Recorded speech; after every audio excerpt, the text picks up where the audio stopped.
Good evening. It's sort of Friday for me. All right, we got us a launch. Hopefully, I see some blue sky. We're stealing the stream from NASA space flight at the moment, just to get started. Um, but there's breaks in the clouds, so that's good. Um, so we should be launching the first stack of V3 for Starship. Very significantly under the hood a lot different than previous ones. But where we stand is supposed to launch window opens in about an hour and 18 minutes. I'm mathing it right. I don't think I am.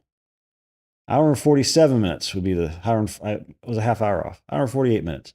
Um, and but that's when it opens. They might be a little bit behind that because they had to kind of wait for weather to get out of the area to start their tanking. But currently, they've got road closed. That's the top left there or top right there. All these plumes of vapor is their preconditioning their tank farm, getting things chilled down, ready for subcooled fuel to go through it, so you don't go from room temperature to bajillion degrees below zero instantly. You do that gradually. So they're getting through that process. So that's where we're at. We're kind of getting spooled up. So for the time being, we'll start with a little bit of what is this flight about and why has it been 7 months, I think, yes, since the last one. So they went from V2 to V3. Step one, we'll do the big, huge elephant in the room. So this was the old launch mount that they used. We called it the star stool. It wasn't really a star stool, but it was a 5-legged mount or 6-legged mount that they put the booster on, and they had that big upside down shower head that shot up underneath it. Not very efficient. It was more of a let's make it work and get it off the ground thing. So this was like the overhead view of what that used to look like. As you can see, there's a single tower in this picture. Now we are at this, a more traditional launch pad. So we've got a nice mount here. We've got multiple quick disconnects for fueling at the bottom here, one for oxygen, one for methane. It's a normal flame trench, so this is all trenched out. You'll see flames and water vapor, because it'll be water vapor, not smoke, coming out of this on either side. You can't jump scare me, Midnight. That's Zaz's channel. That's not mine. I do need to start your fishing so you can fish, even though it doesn't matter anymore. Let's see. I need steam.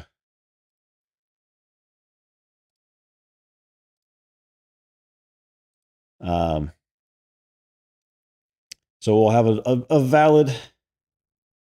Why do I look exactly? I don't know. I'm an American white guy.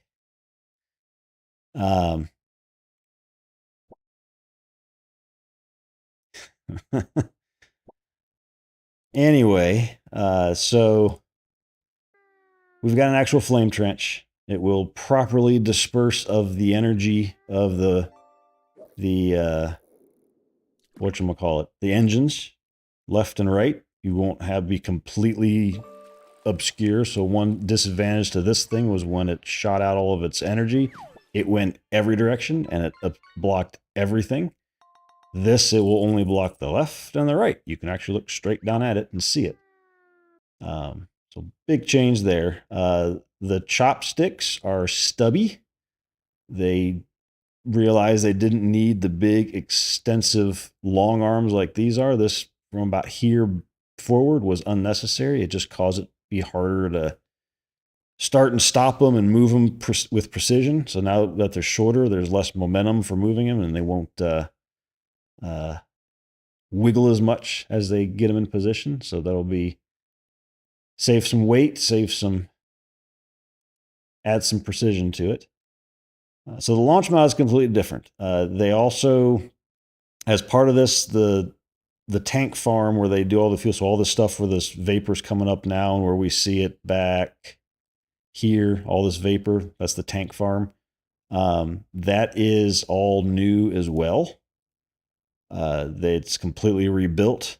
They used to fill both the booster and the ship in about 50 minutes. Now they can do it in about 35. So it's a faster load, and it's a ton of propellant. I think it's like 5,000 tons of propellant or something, like some stupid number. But it's very fast, and they've done it multiple times now. So it's not just a hypothetical speed. They've done it. So that was the big changes to the mount itself. And then there's the ship. So the ship looks similar, but the ship and the booster. The booster is there used to be these four grid fins around the side.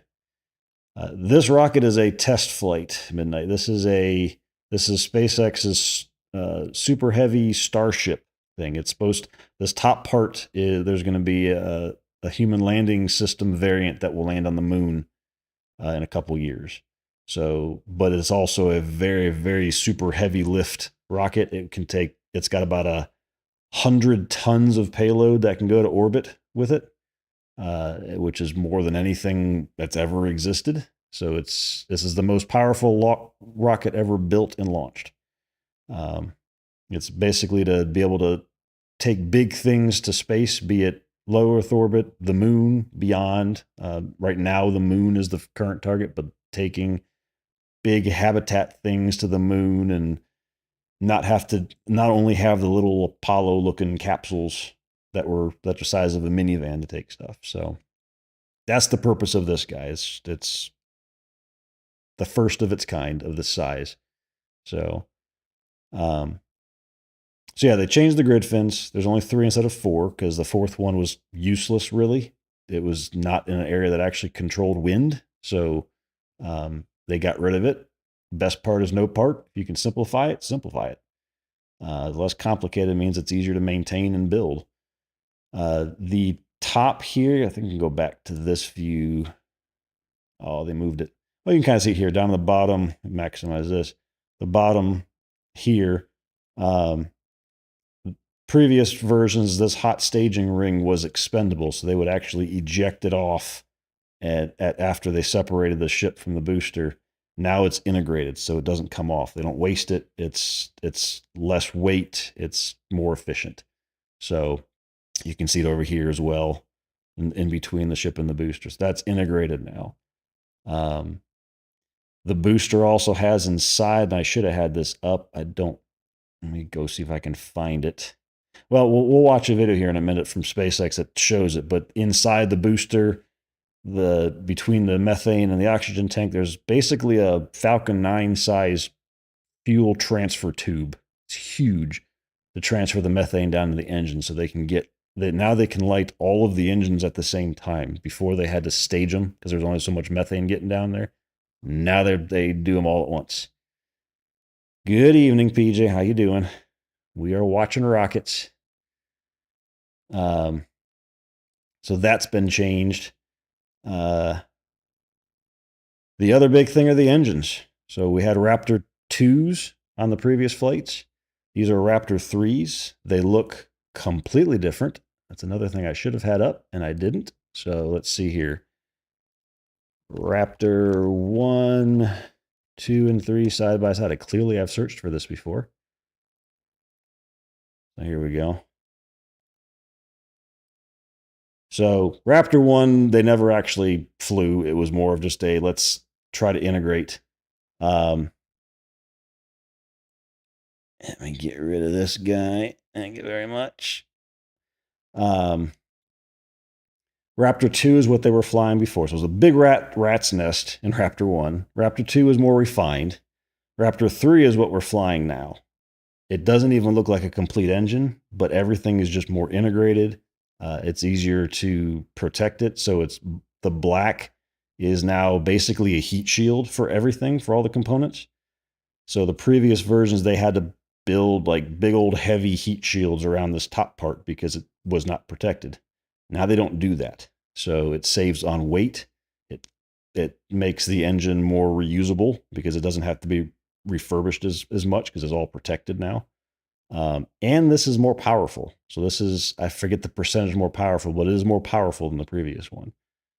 So this is what we're flying today. They've static fired this thing, all 33 engines on the bottom at the same time. It worked. Yay. So now we'll see, hopefully it fly. But there's a lot of differences like that. They don't look too different between that picture and that picture. They look fairly similar, right? But there's a lot of refinement going on in there. The heat shield tiles are even, they're the same type of tile, but they have refined the attaching it process and making things not burn through. And it's just, they've done a lot of stuff to it. That when you see this heat shield up close, it looks like it's meant to be there now. It's not just some, oh, we got to put something over this steel or this, the stainless steel to make it protected. It's actually meant to be there. It looks very clean and uniform. This flight, they have one tile missing on purpose in a very non-critical area. I think it's up near the top here. But the rest of it is fully tiled. They're going to have, they've got some painted tiles of different colors just to have reference points, because they're going to launch 22 dummy Starlink satellites from it once they're up in orbit or suborbit. And the last two are going to have cameras on them, and they're going to inspect the heat shield with them. This is the first time we're going to see the heat shield on this from it in space, from a satellite looking back at it, or a fake satellite. They're all going to fall back through the atmosphere and burn up. But for the time being, when they're up there, they're going to kind of rotate the ship and then look at the heat shield with the satellite. So that'll be interesting. The point of the colored tiles is so they can track it and see where everything is. Still on holiday, huh? Must be nice. I have one day tomorrow off. That's my holiday. Well, Monday too, but that's the national holiday here. Glad you're having a good holiday, though. So yeah, so that's where the big overview there, just to kind of give everybody that's not familiar with where we're at. So we are down, here's Texas. Down here, there's Dallas and Houston. We are way down here at the very edge by Mexico. It's actually called Starbase now. They're an incorporated city. And if we go to this layer here, so this is their little old satellite view because it's not quite up to date, but this is all finished now. But they've got the huge production site here, some bays to work. They're building what they call the Giga Bay here. That's going to be even bigger to assemble and maintain boosters and ships. And then out here is the launch site. Again, very old. It still has the old launch mount. They've already torn all of this out, and they're rebuilding the launch pad for the first tower. The new one is over here. It's just not in view because it's not in that satellite picture. But we're right there on the Gulf Coast at the very tip of Texas. And the most interesting part about this is that this Highway 4 here, this road that you see, that's a public road. Anybody can drive down here. You can drive right next to the facility. I've been down there. You can go right down this, right next to the launch site. When I was down there, I was standing right here, taking pictures of a booster sitting on the launch mount here. So nowhere else can you get that close to an active launch site. So that's still a public road, and that's why right here, this point right here that you see in that top right is right here. So this is their initial roadblock is right here. What they'll do before, when it gets closer to launch, is they'll back that up. They'll back that all the way up to here and you can't go past there at that point. So, but that's normally a public road, a public beach, and everything. So that's where they're launching from. So less me jabbing, and let's SpaceX released this video recently about leading up to this and how they got here. And I think it shows you some good pictures that I can't show you. And then it gives you a good story of where it's been. How long is this thing? It's 25 minutes. I don't want to watch all 25 minutes of it. We don't got 25 minutes. Let's just kind of click through some of it. Let's find its stuff here. So yeah, so they have their office building and everything there. The mission control is in here as well. They roll their ships and boosters on these big SPMTs, they're called. What are they called? Self-propelled modular transporters, I think is what that stands for. But they just roll them down the road out to the launch site. So that's a normal occurrence. And then they get them down there, and go back a little bit here. Come on. There we go. That's the arms picking up the booster. This is a test, so it doesn't have all its engines, but they pick it up and they put it on the mount. And they do the same thing with the ship. They pick up the ship and put it on top of the booster. So that's how they load it up. It's a better view of the flame trench. You'll start seeing the water deluge come out. As the water coming out of there. It'll start blowing fire out both sides once the engine's light, and off it goes. They should have that here.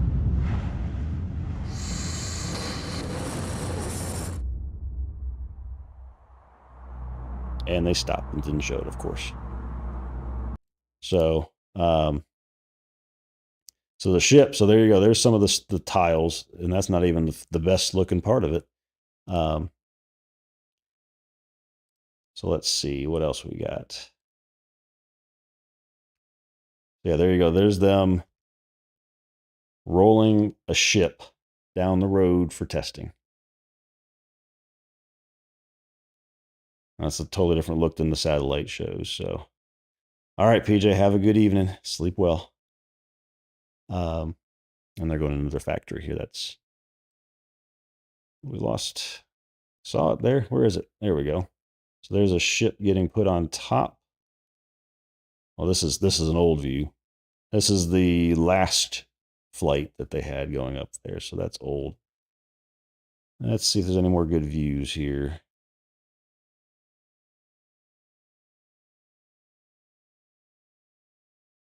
A lot of stuff from previous flights. But yeah, so there's a good view of all the heat shield that's on this thing. Similar to what the shuttle did.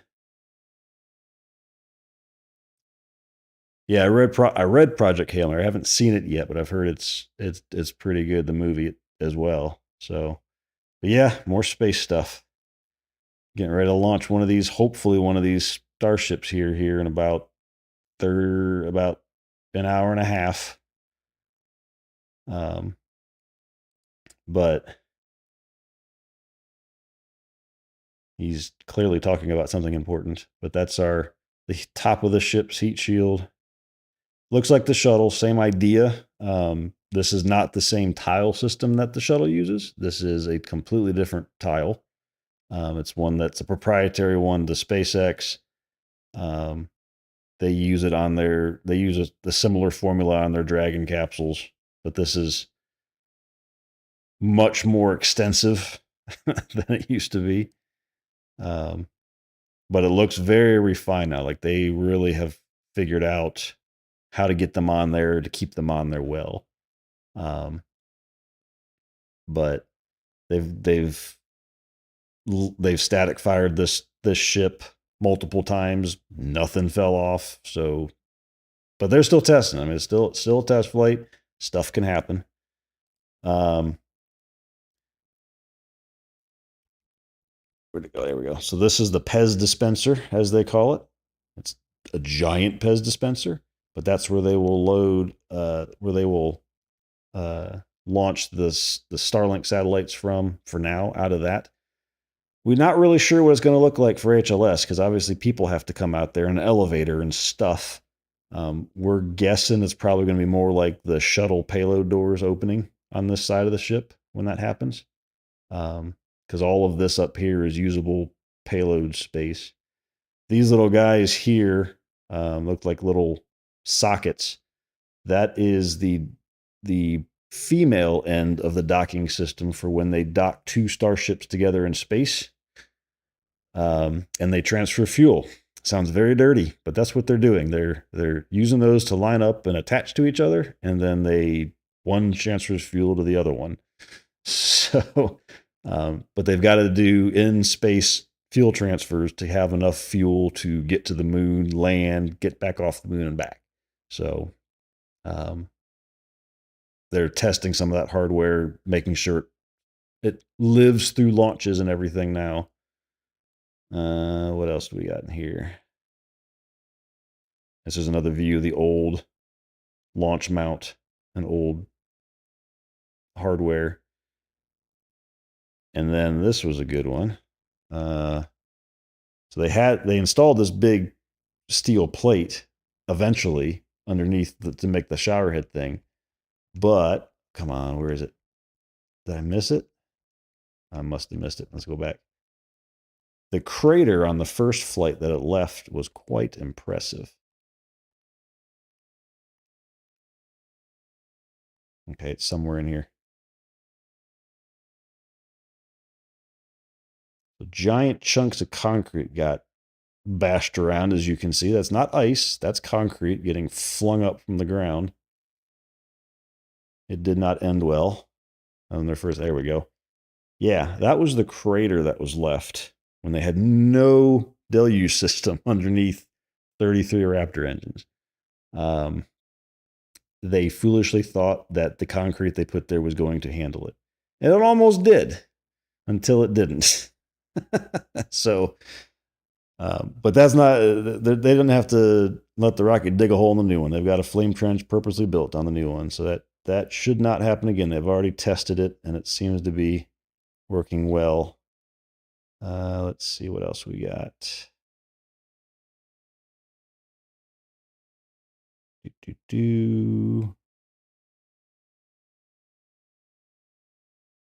They've had some setbacks. I'm trying to see if I can catch them. Well, this is where they test Raptor engines in McGregor.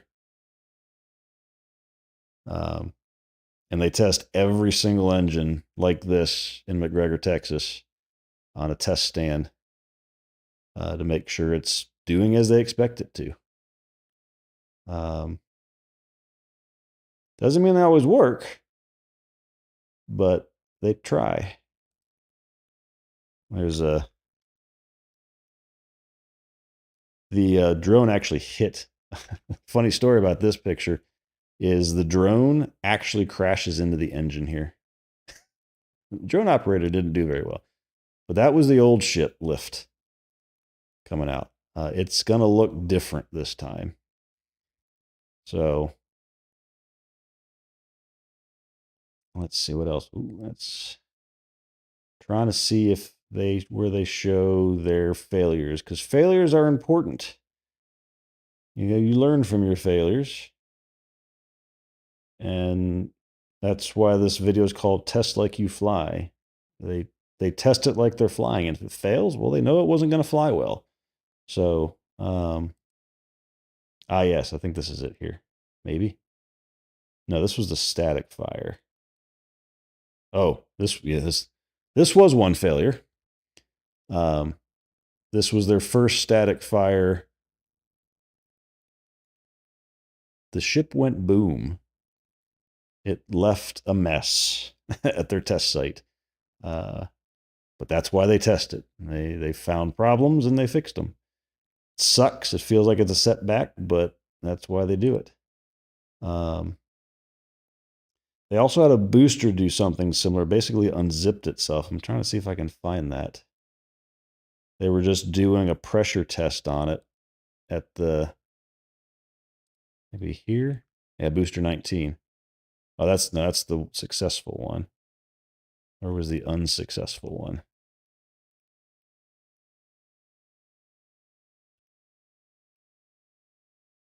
Where's the one that went unzip?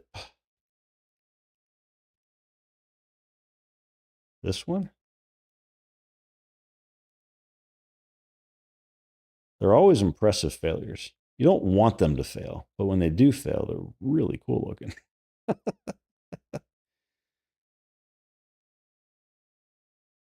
No, it wasn't that one. I don't think. That's just ice falling off. That's normal. No, that's not the one that popped. Where's the one that popped? Oh, I think it's coming. Here we go. Here we go. So this guy. There we go. Yeah. That was a failure. That thing ruptured. And it wasn't a failure of the structure, and it wasn't a failure of the tanks. It was a failure of a COPV, a composite overwrap pressure vessel. And what those are in the sides of these and the chines and the little triangular things, they look like fins on there. These guys here. Oh, get out of the way. There we go. These things here. Inside of these are pressure vessels that look like tanks that hold mostly nitrogen, things that other gases that aren't the main fuel. They're not cryogenic gases. They're just high pressure gases like nitrogen. They used to have carbon dioxide on there, just different things to help for various reasons, either pressurize the tanks. They had the carbon dioxide for like fire control in places.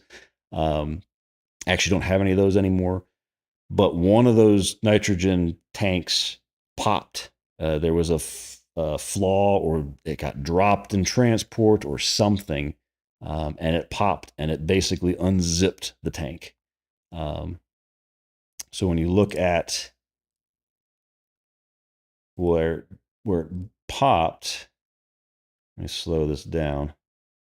Where's playback speed? Way down, quarter. You'll see, oh, not this, it's on the opposite side. You're just going to basically see it unzip itself from the other side. You're going to see kind of flaps open up on the back side of that. See that? It just opened itself up on that back side, right where that pressure vessel popped. And then you can see after.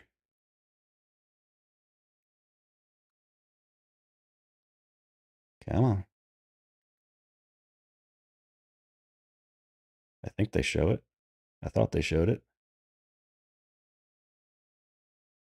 Yeah, you see how there's right here, there's gas coming out. It's just it just punctured. It's like they were pressurizing the tanks and it punctured, and now the pressurization is just shooting out. So wasn't any fuel in it, didn't have any explosion, it just popped. But that's why the test, and that was a setback last year in December. And since then, I believe they have purchased, they now have acquired the company that made the pressure vessels. So they can make them in house. They can do better quality control on them. They've got more processes in place to transport them and test them to make sure they're not going to pop. Because that's a bad day when that happens. So yeah. So we're getting there. See, do they have the static fire? Yeah, here's the static fire of the ship.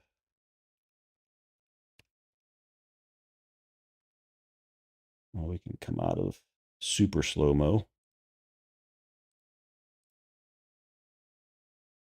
Lighten the engine. There's your MVAX lighting, and then your sea levels light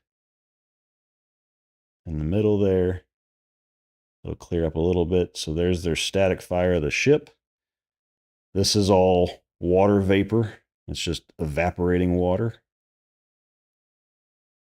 But they fired that thing, I think, for 60 seconds or 90 seconds or something like that. A little long static fire. And everything there seemed to work.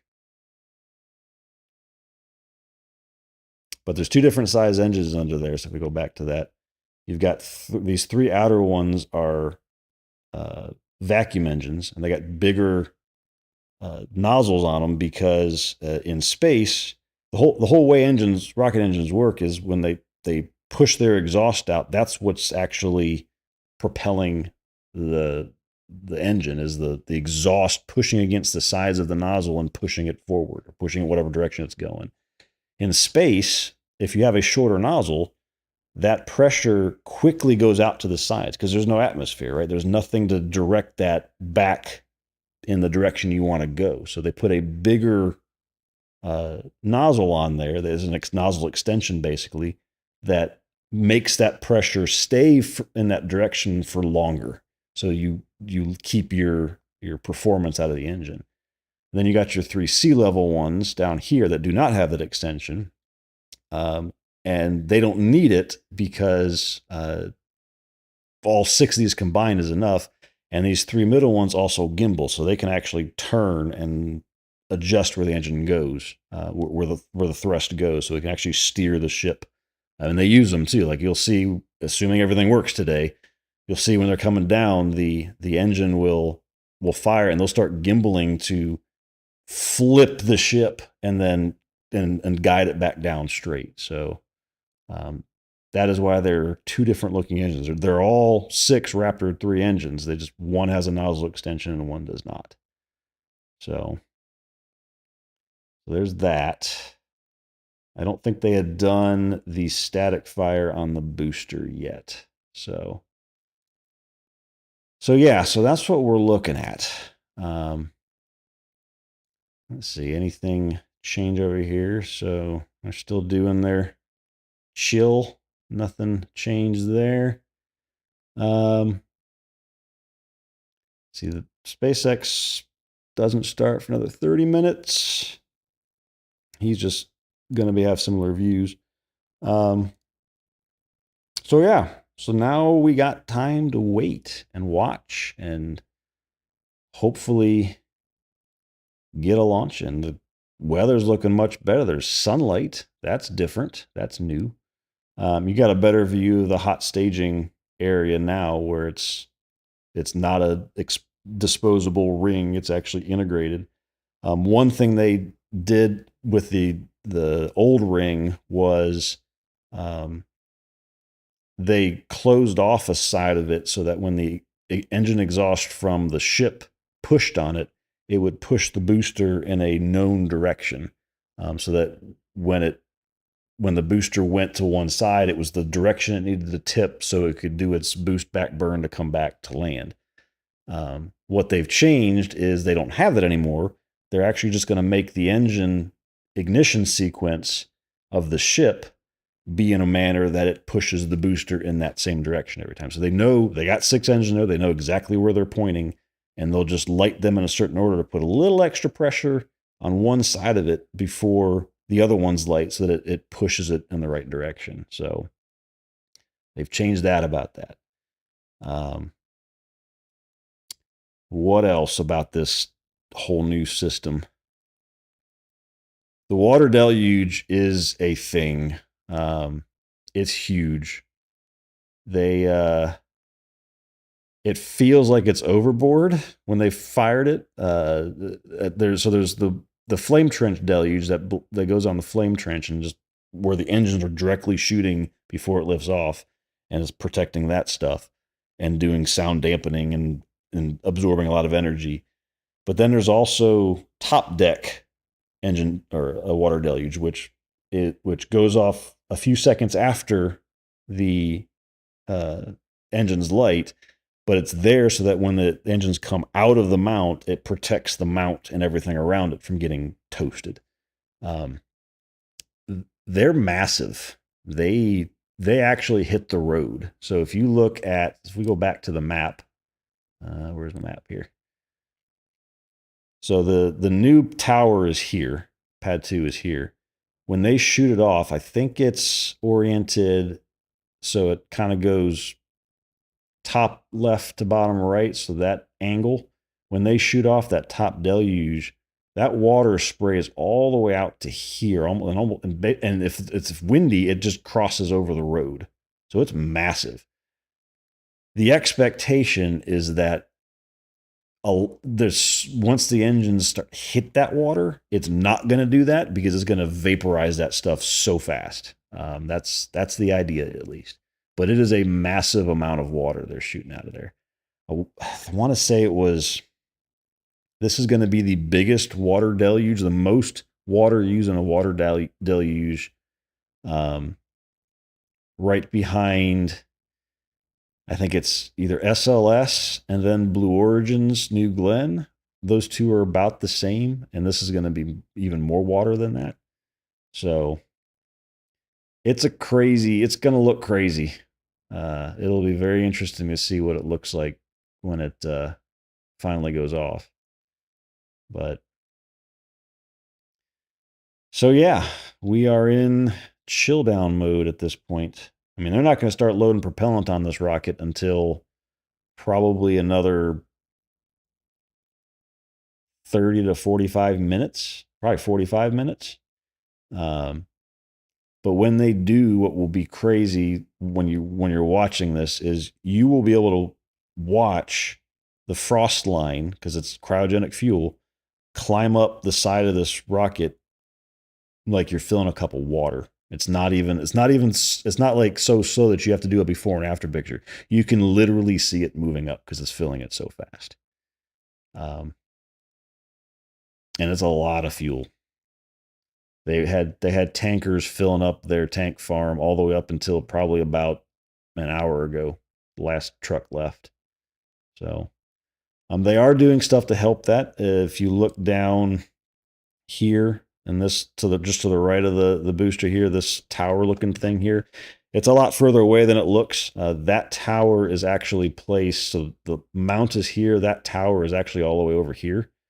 They're building an air separation unit, and what that's going to do is it'll allow them to take just the air around there, separate it into oxygen, and then some nitrogen, and then trace gases that they can use for like argon and stuff they can use for welding. So they'll be able to produce welding fuel, if you want to call it that. And that way they can produce their own liquid oxygen rather than having to have it trucked in. There's only so much liquid oxygen being produced in the country, and SpaceX is using a lot of it. I don't think it can support too much of this for that much longer, especially at the cadence they want to go. They technically have launch authorization for 100 some flights out of Florida. And they're not going to do it this year, but that's the goal, a year on this huge thing. So that's a lot of liquid oxygen. But they're going to be building those here. They're going to build those in Florida. They've already started building the towers in Florida. If we go over to Florida, so they have, where are we at? Too far south. So this is where SLS launched at 41. So they have this at 40. This is where they're launching their Falcon right now, but at 39, which is this guy, that's 37. No, where's 39? 41, 39. Here we go. So this is where they launched their Falcon stuff and where shuttle used to launch and stuff like that. They're already building, and it's very close to being done, another tower here. They're going to build 2 more towers here, and then they're going to build even more. I think they have a total of 6 towers going up in Florida over the next year. Initially, they're going to barge in the boosters and ships from Texas. They've already got their one of their landing ships for Falcon that they use they've decommissioned has been converted into a transport barge for Starship boosters and ships, so they can take them from loaded up at Port of Brownsville and then take them to the Cape. and take them out there. So they're just moving as fast as they can. And they have schedules to meet. It's not just all doing it for because it's cool. This has to work for NASA's Artemis program. The ship is the HLS version of it, the Human Landing System version, is supposed to be in low Earth orbit late next year to do a rendezvous test. And then the following year, land on the moon. And between then and landing on the moon, they've got to do a test of that thing landing on the moon. So this has to work. Like this version is their version that they want to make operational. So this stuff has to work. So hopefully no explosions. None of this is getting caught today, unfortunately, sadly. Being the first of both, the ship has never been caught. That's just new.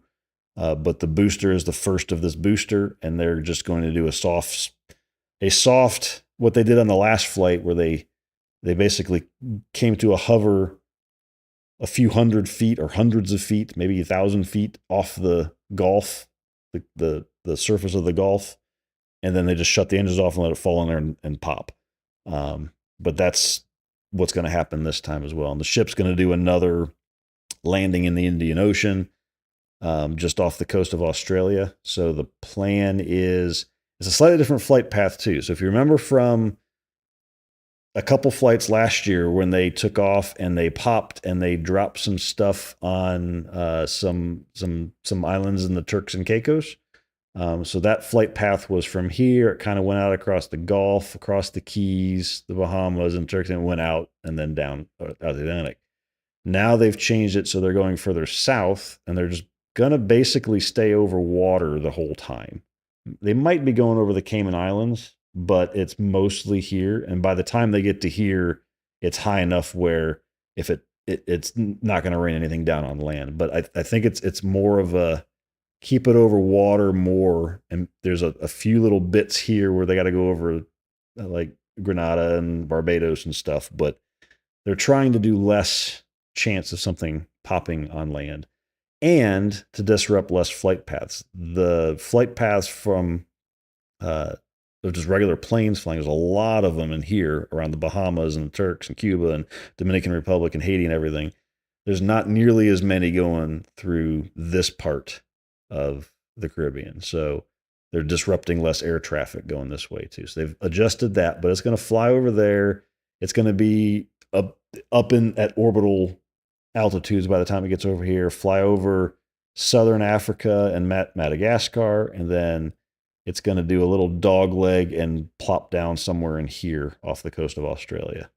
So, similar flight, suborbital, not a orbital flight yet, but we'll get there. The Earth is round, by the way. It's not flat, just in case anybody wondered. There's a reason why I can spin the Earth like this in Google, because it's actually round. It's crazy. I know. So yeah.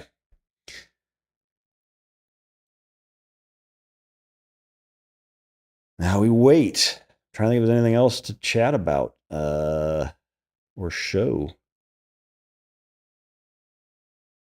You got any questions, ask them. We'll answer them. Or I'll try to answer them or find answers to them. But now we're just in a wait. We got about an hour until the launch window opens, probably another 30 minutes until they start loading prop.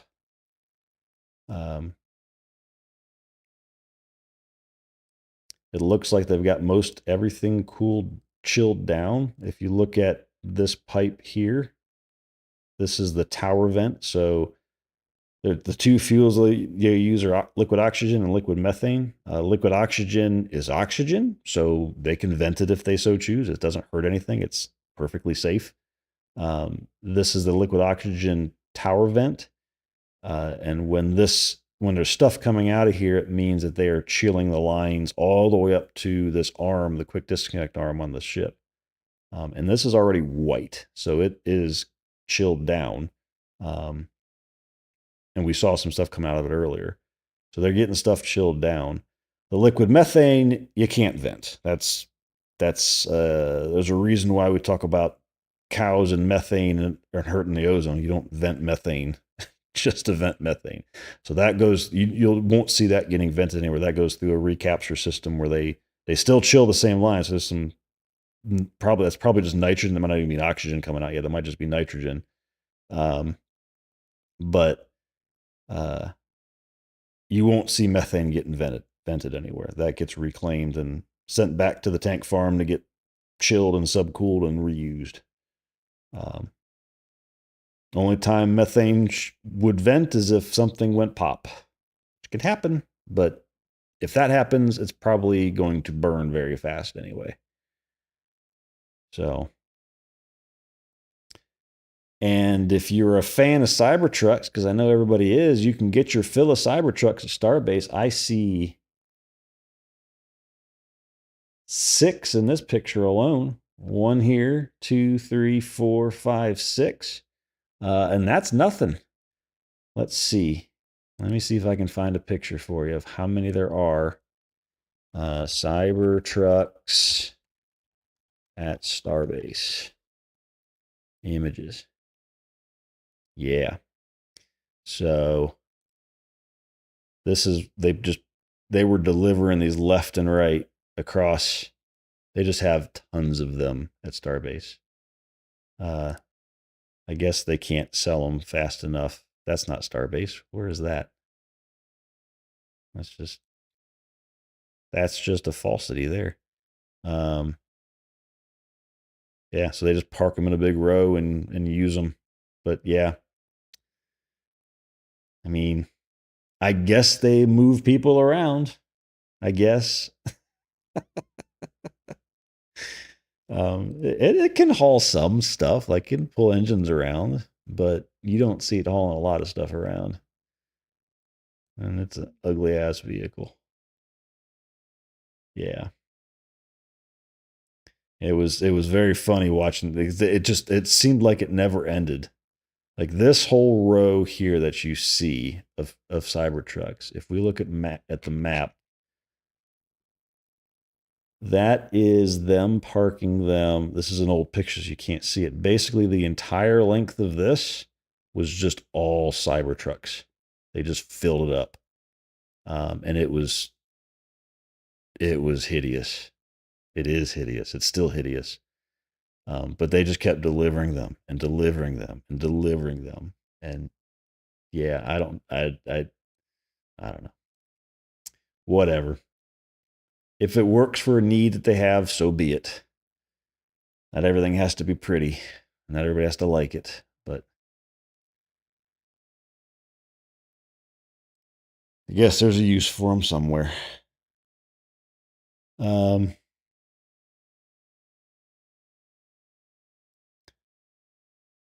yeah, they don't have a good view of they've already, like in some of these pictures you can see the second, like this is the old tower.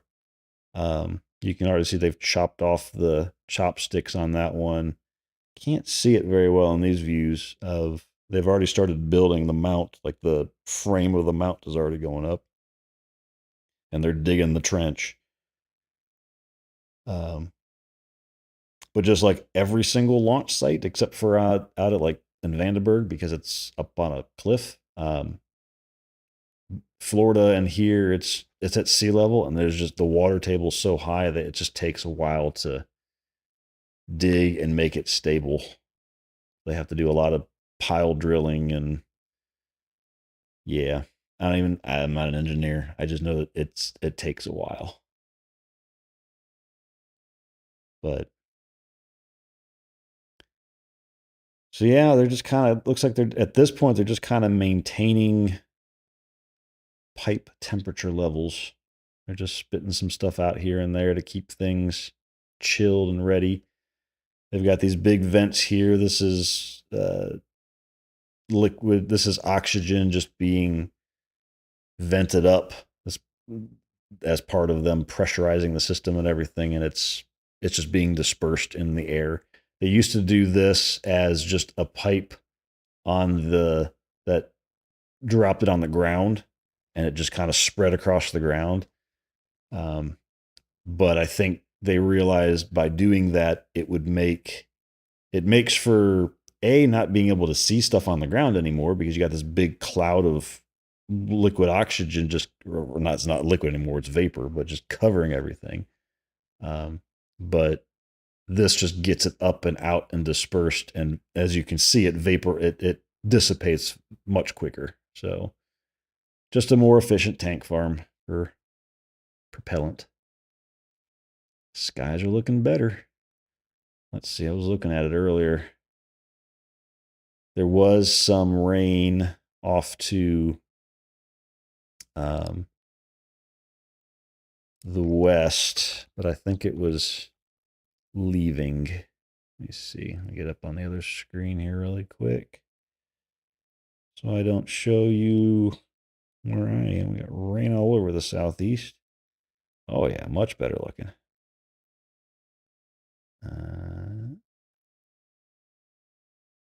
So this is where we're at down here. This all moved offshore. This was a lot heavier before. There was a band right here that's dissipating. I think all of this stuff is just kind of dissipating at this point. Go back a little bit. Or it's moving. Yeah, all this stuff here is falling apart south of us of this, and it's just not going to make it over. So should be clear.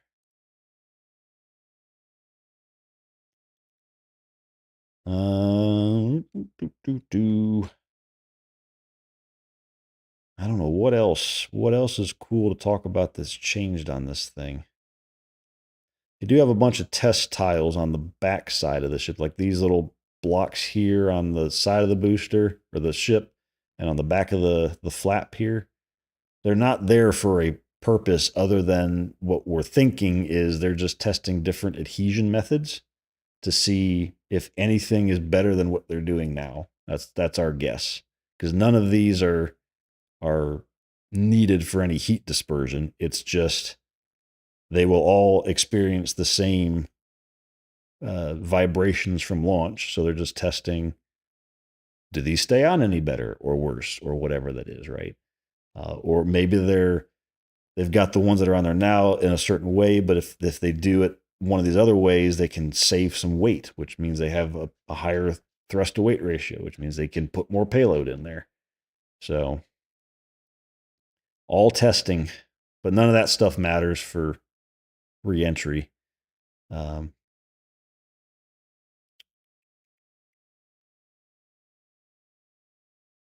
let's see. It's 5:30. Let's see. 5:43 is when they say they're starting that stream. He's starting later.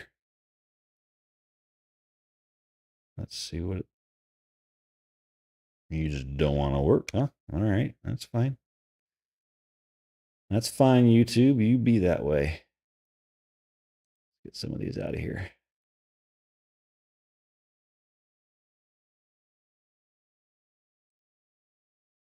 Huh. YouTube is being silly. That tab was just broken. There we go.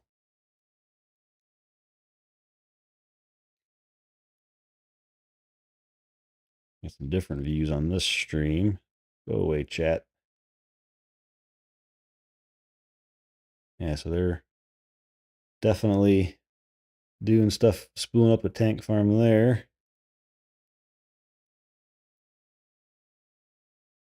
Yeah, you can see the more patches up here at the top on the ship of the different tiles that they're doing. They've opened the chopsticks. I just noticed that. So they were closed a little bit ago. I don't know when they opened them. Those are now open. So they are progressing. I guess we could check their Twitter feed, because unfortunately it's the best place. They're targeting 6 p.m. Central for liftoff, so 7 p.m. our time. So a half hour later, half hour into the window. They have their launch windows from 6:30 Eastern, so 5:30 Central, to 8 Eastern. So they've got an hour and a half windows. This is only a half hour in. This will have another hour after that even. So now they're not going to start till 6:13. I need to refresh this. Yeah. They're probably just kind of waiting for the weather to, probably a little behind because the weather did not clear out as fast as they would have liked it to. But it's definitely improving. There's more and more blue sky. You want to come say hi, Alf? You can either sit in your chair and I can turn on your camera, or you can come and say hi to me here. You just want to stay out of the view entirely, don't you?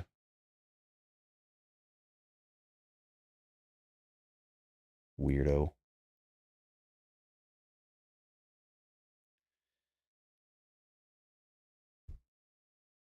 All right. Well,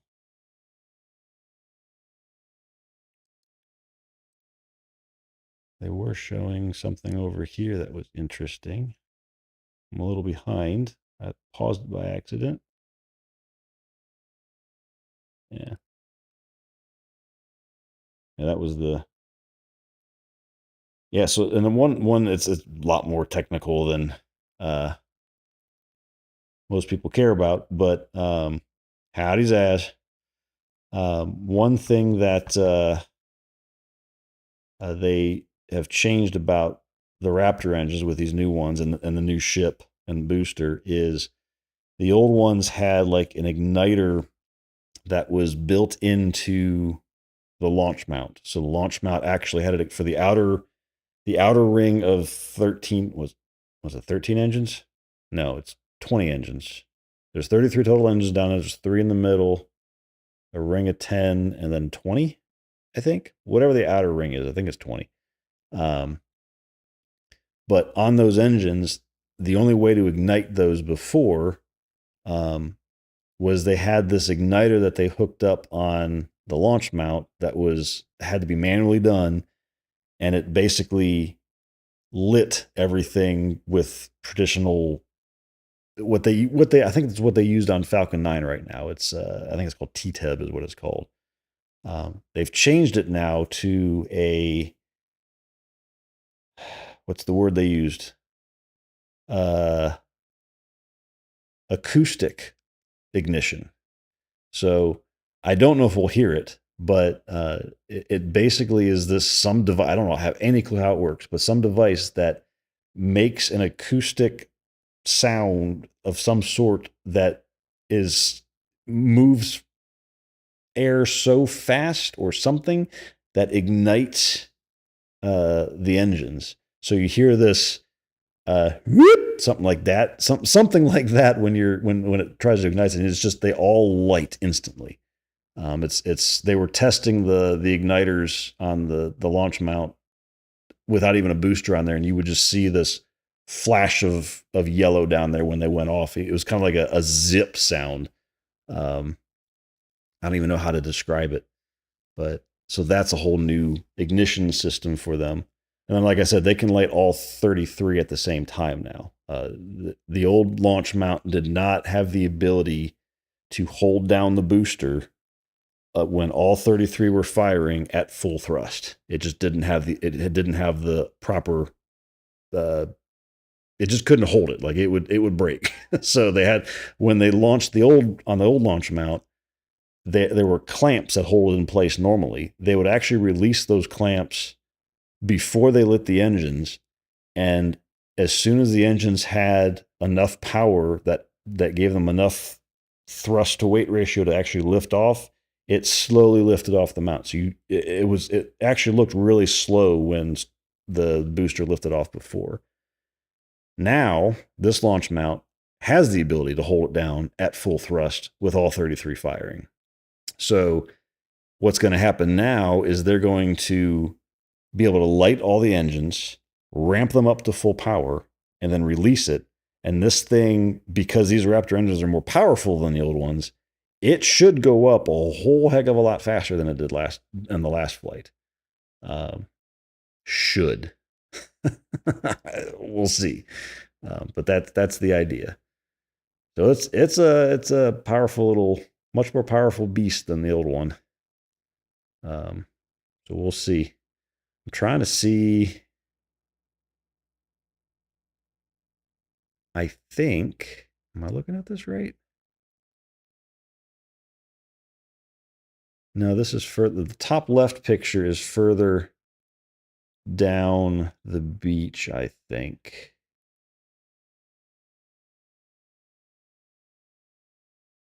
It just still amazes me at how close I was to all of this when I was down there. Because that camera in the top left, I think, is closer to here. There's like dunes here, and I think it's probably like up on top of the dunes here, looking back across to both towers. It might be over here looking back this way, actually. I'm not sure. But it wasn't far. Is there a measure distance? There we go. So from there to I was standing like here. What does that say? 576 feet from the launch mount when I was down there.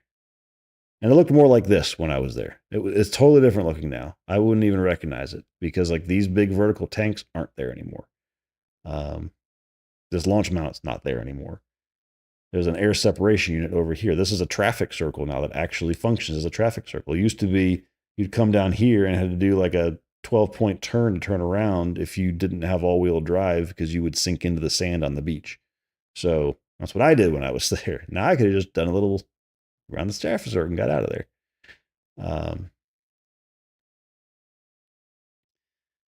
But yeah, that's not far from there. It's just crazy how close you can get to this stuff.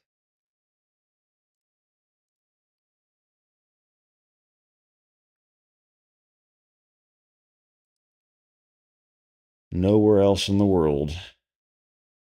Okay, so the roadblock, as you can see, it looks like the road's open. It's not open. So what they've done is they have now moved the roadblock from this point here back to Richardson Road here. Nope, yeah, here. Richardson Avenue here. And the only people allowed past this now are going to be SpaceX employees. It was a soft roadblock here for a while where they were probably checking people, but now it's a hard roadblock. Like you're not getting through there unless you've got a note from Gwen Shotwell saying you can come in there because you're going into a danger zone. Their mission control is here. This is them building their office, but their mission control is in here now. So they do have to have people in here, but this is a very long way from anything that could get to them. Another thing that's different is if you look at the way this is built, there's the single quick disconnect for the fuel on the launch mount on this side, right next to the tower, on the inner side of the tower here. And when the rocket lifted off, it always does a tower avoidance maneuver, aka it tilts slightly away from the tower so it quickly gets away from the pad and the tower.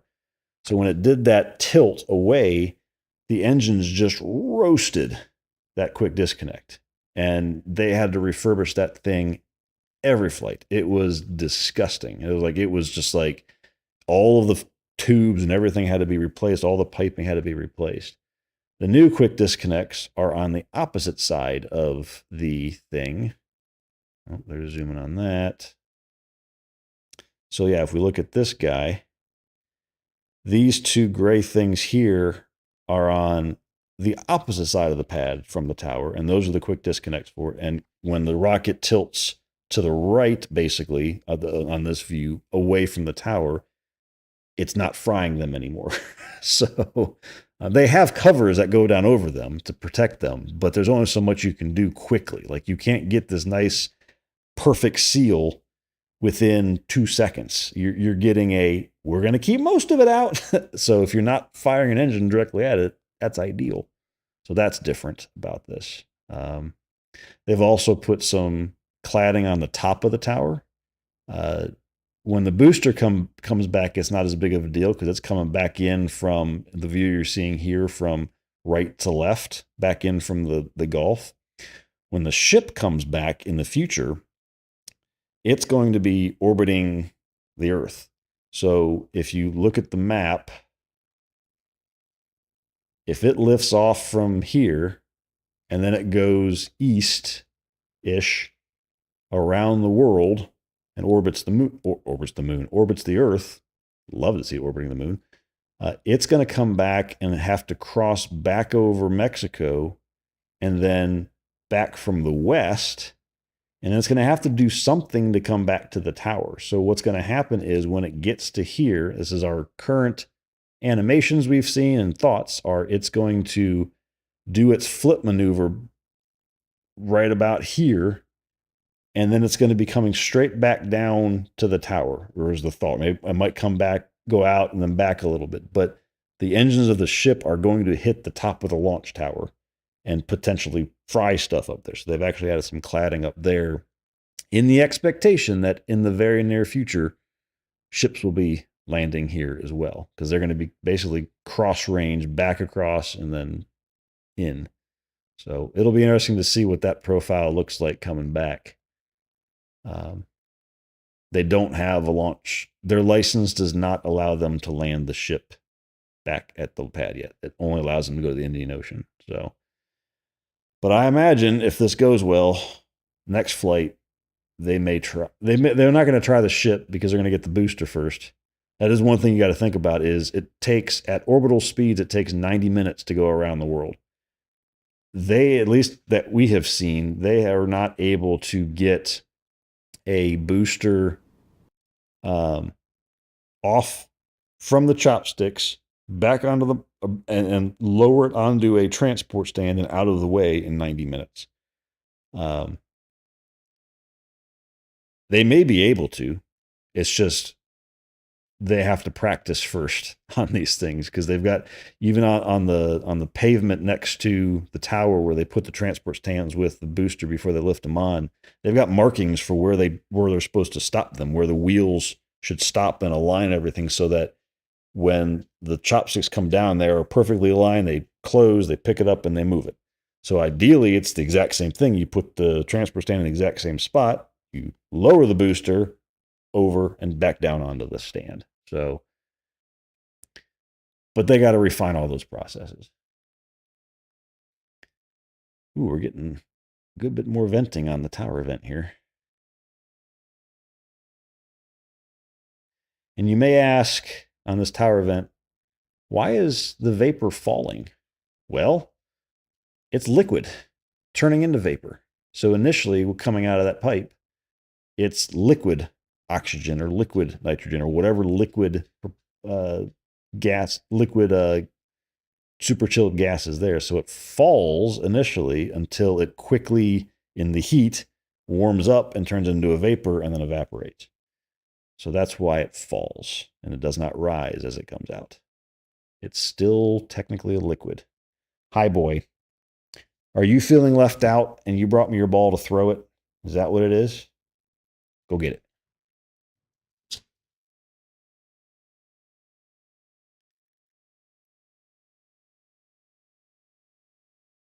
Well, this is just a, go to the live view on this guy. He's talking, but that's a top-down view of the ship on top of the booster. You can see the flame trench here on the right and the left behind him. The grid fins of the booster. Quick disconnect up here onto the ship. You can see the different color tiles that they've got. They're the same tiles. They just have a paint on them for a visual effect. And you can see, I think it's this one right here is the one tile they have purposely left off. I think it's that one. Well, there's one over here too. Maybe that's not it. There's one tile somewhere that was intentionally left off. This looks like it is. But unlike last flights where they were leaving tons of tiles off, they're leaving one off. And I think the idea is, again, how do the tiles surrounding it react when there's one missing? Is really the idea there. It's not so much what parts of the ship can take some beating this time. So there's a good view here on the bottom of the flame trench and the new pad. Like you got the two quick disconnects and you can see through a flame trench now down there at the bottom. So all in this view, all of the water vapor and flames would be coming at us and going away from us. You wouldn't see stuff going left or right. So unlike the old mount where it would go everywhere. This is ramping up. Did they change their T minus? Yeah, they changed their T minus hour and 8 minutes. So what we've seen in their dress rehearsals is at about 30 minutes before they start prop load, this thing starts kicking off like it's starting to do now. And then you'll start seeing the tower vent go absolutely apeshit and just tons of stuff coming out of there as they chill everything down. And then as soon as the tower vent stops, like it just totally cuts off, that's when you know we're into prop load on the ship. The ship will start first. I don't know why, because it has a lot less propellant. There's clearly reasons. I don't know the reasons, but there's clearly reasons.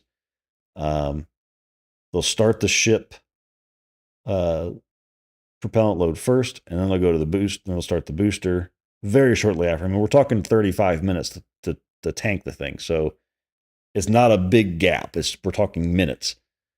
And then you'll just start seeing the frost line just slowly creep up. And by slowly, I mean very quickly creep up this skyscraper of a rocket faster than you would imagine. So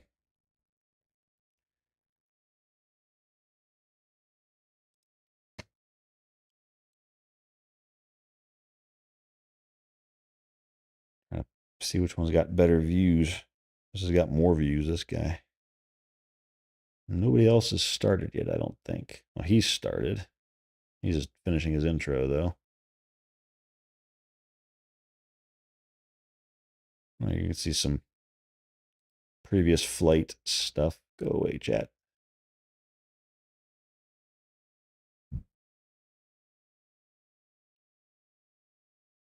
It'll be interesting to see how this looks different. The other thing we're curious about is what the engine exhaust will look like in flight. This V2, the exhaust was a little more purple than we expected. We were thinking it'd be more blue, but I think it wasn't burning as efficiently. And V3 Raptors are supposed to be a good bit more efficient. So we're hoping it's going to be more blue than purple.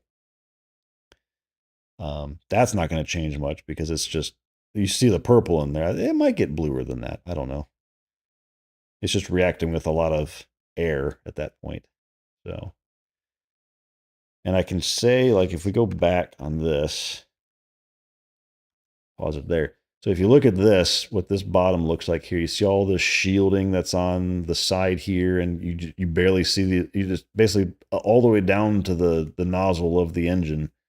All of that's gone because of the way they built the Raptor, where its heat shield is built into the engine itself because it's all integrated parts and everything and piping and plumbing. So that's all gone. That weight is gone. And then inside of there were a bunch of heat shield tiles and compartments protecting all of the engine bits up underneath there as well. All of that's gone. And all of that stuff, if you remember earlier flights, they had fire problems down there. There's not fire problems there. That's just heat. That's not actually a fire issue there. There's a lot of heat going on down there and residual fuel burning. But they had to add a bunch of carbon dioxide fire suppression in the cavities above the engines here that weren't exposed to the air. And the same idea up on the ship, they had to do the same thing up there. Well, because they don't need all that shielding anymore, those cavities don't exist for fuel to get built up and ignite and cause fires, right? So it just disperses now. So they've saved a lot of weight by refining the engines and not having to have all of that stuff. So this bottom is going to look completely different. If we go look at, let's do that. Let's see if I can find a picture of Starship V3 lift.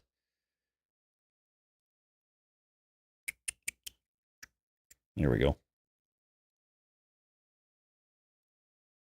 So no, that's V2. I hate, nobody knows anything anymore. Search engines suck. AI sucks for searching for simple things. Nothing works like it's supposed to. All right, let's filter down to the past month.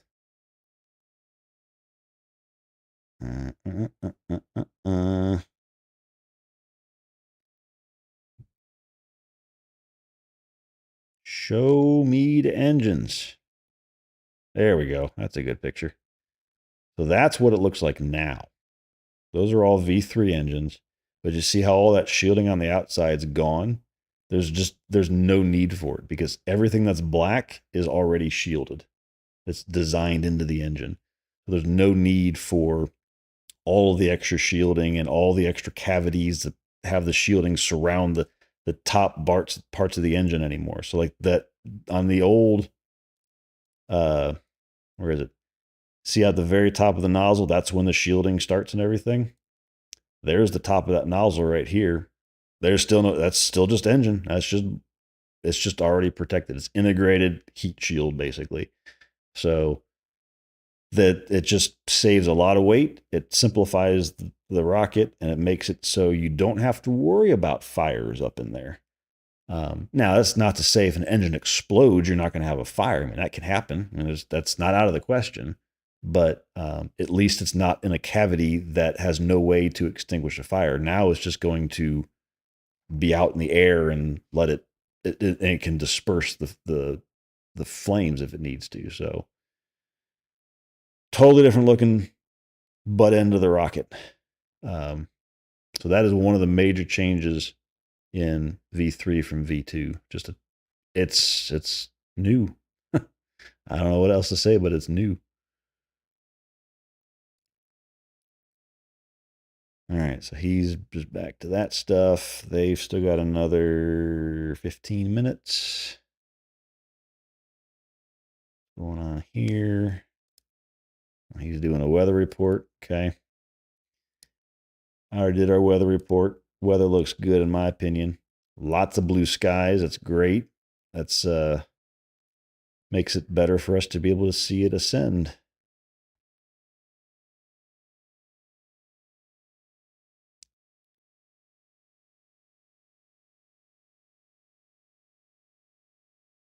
You don't like me talking, Alf? Huh? You're very rude.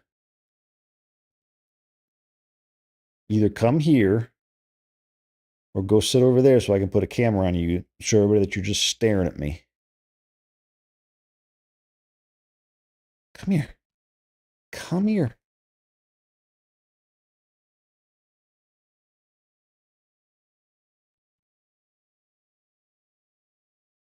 We're having a stare off. See who blinks first. It'll probably be me because he never blinks. Now he's sitting, getting comfortable. Like, this is easy, Dad. I'm going to win this.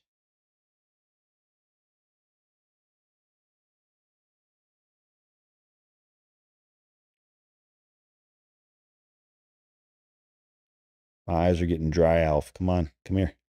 Come here. I'm going to have to blink in a second. Come here. You're crazy. All right, fine. You win. I got to blink. Come here. There you go. You almost came into frame. Almost. It's like you know where the camera can see you and you avoid it at all costs. You're so rude. Come here. You gonna lick me? Oh, there we go. And we get kissies. There we go. Yeah.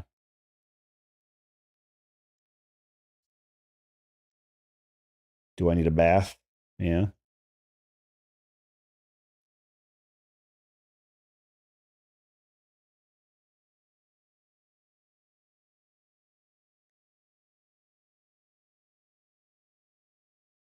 I am thinking that earlier today, we had a 55% chance of go for launch from weather.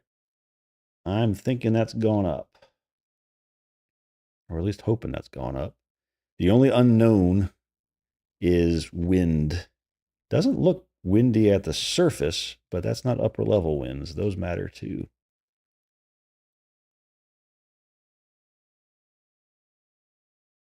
Don't see grass here is waving a little bit, but not like a brisk wind or anything.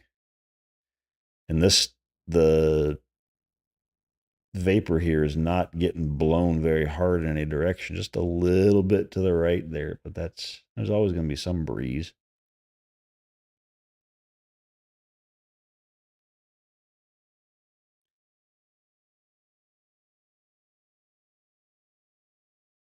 Oh, they must have pushed it back because that went to T minus 128, which means they push it back to 6:30, huh? Let's see.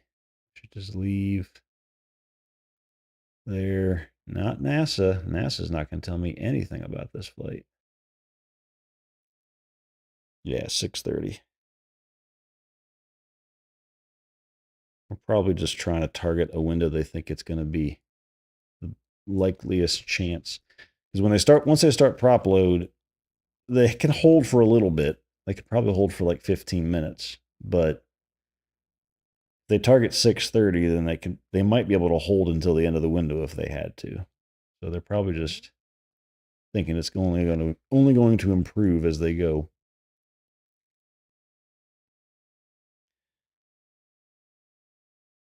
All right, well, we still got another hour and a half now. I'm out of things to talk about. I got nothing except for pictures to look at. I'm sure there'll be stuff from SpaceX once they start theirs, but they're not going to start it now probably until 6:45. Yep, 6:43. It must technically be 6:28 because they said they were going to start this 45 minutes before launch. So 6:28 is my guess.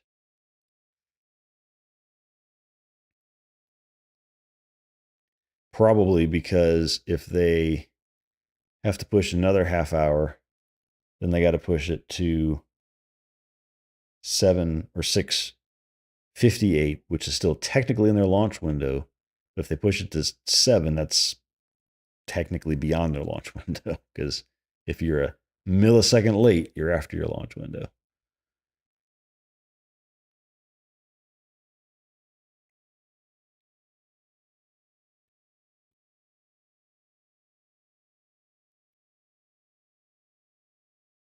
So yeah, they're just kind of steady state on the tank farm right now.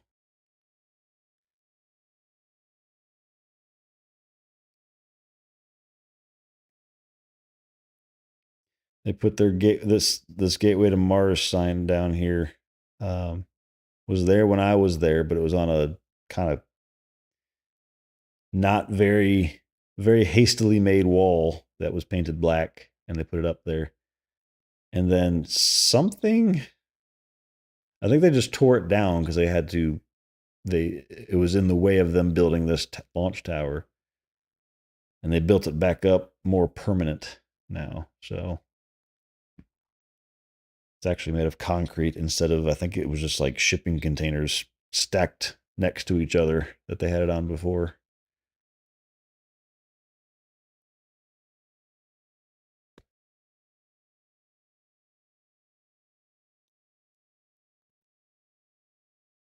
Well, we'll just sit and wait for a little bit. I don't have any more stories to tell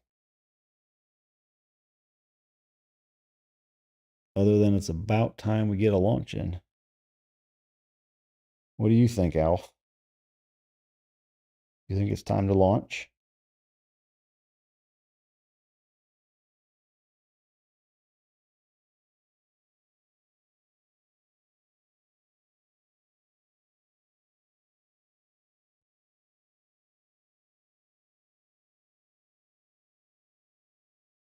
Hi.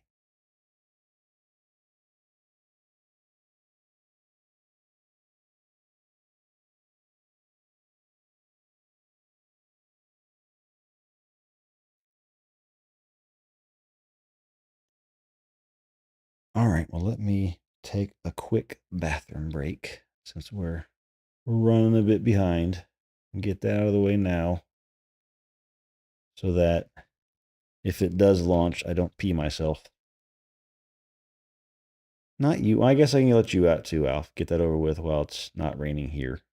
How's that sound? All right, let's do a dog and a me bathroom break.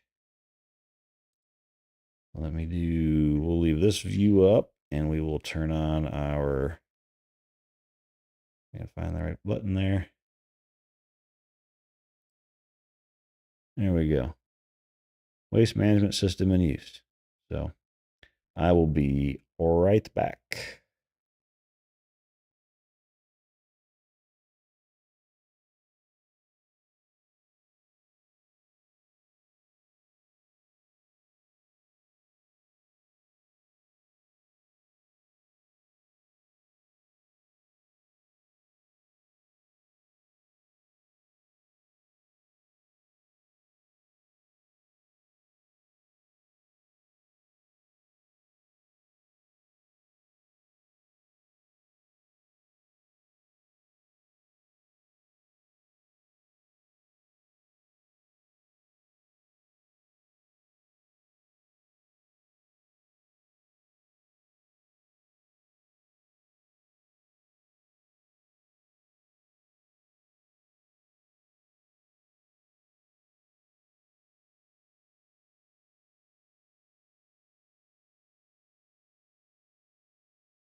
All right.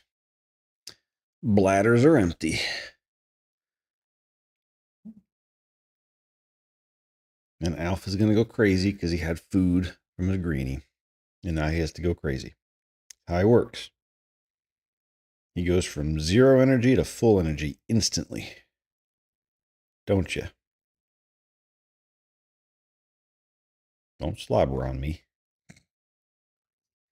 All right. Well, let's see. What are we going to do for an hour and 15 minutes?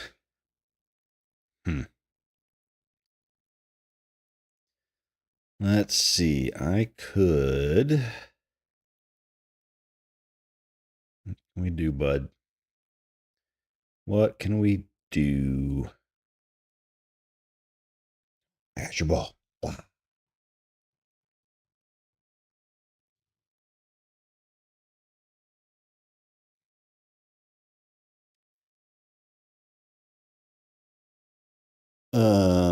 Bum bum bum bum bum bum bum bum bum.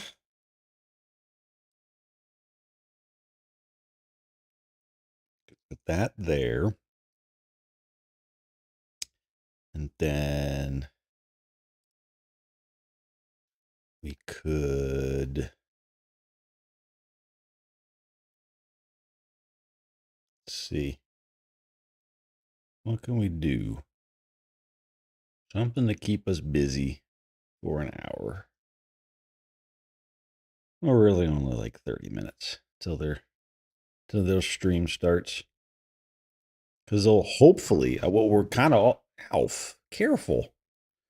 What we're kind of hoping is that, and the one reason I want to listen to their whole stream is that we're hoping they're going to make some sort of announcement or show us some pictures of HLS. Because aside from seeing they had the tip, the very top part of the ship, they had like a mock-up of it on that they built down in Starbase here.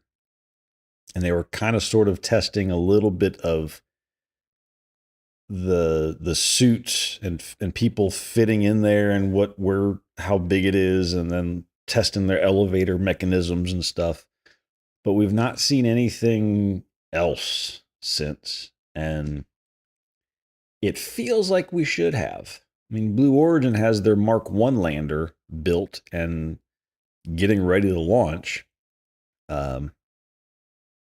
But we haven't seen anything from SpaceX. And Mark 1 lander from Blue Origin is not the moon lander for the final thing. It's just their kind of proving ground to test their different systems.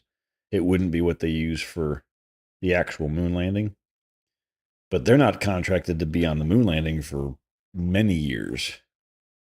But if they finish first, they'll go. And that was the change that was kind of said. It's like, SpaceX, you want to be the first one on the moon? All right, get your crap together. Show us the lander, test it, show us it works, and then we'll talk. But next year, whoever's ready, be it SpaceX or Blue Origin, to test low Earth orbit, their lander, they're going to test them. They're going to test docking to them and integration with their different systems and propulsion and everything. And whoever's ready gets it. It's not because you weren't scheduled for the first landing, there's no chance you get it. It's going to be, we're landing on the moon with somebody. Don't care who it is. So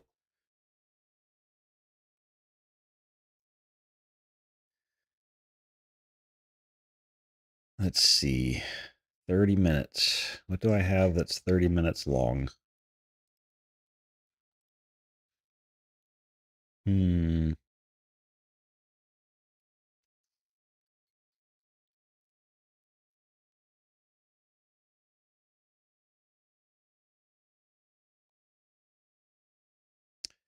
Nothing really.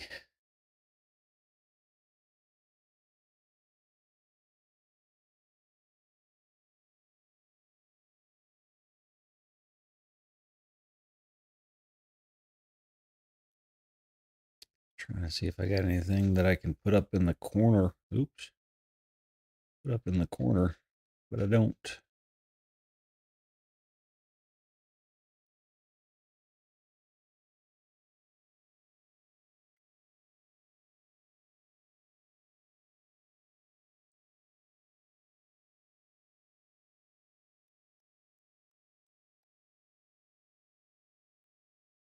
Had to get stuff for the game dev installed yesterday, so all the system reboots are done. So next time we do that, might actually start coding our game. Hopefully, maybe. Or at least doing more than writing ideas down, finally. You gonna let me steal that ball, Alf, and throw it? Or as soon as I lean forward, are you gonna put your mouth on it and take it? What's gonna happen? Oh, yeah, you took it with your mouth, of course.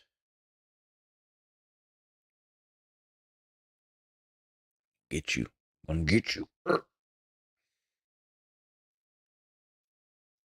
Hi. What are you doing? Come here. Why are you sitting there? You're so weird, dog.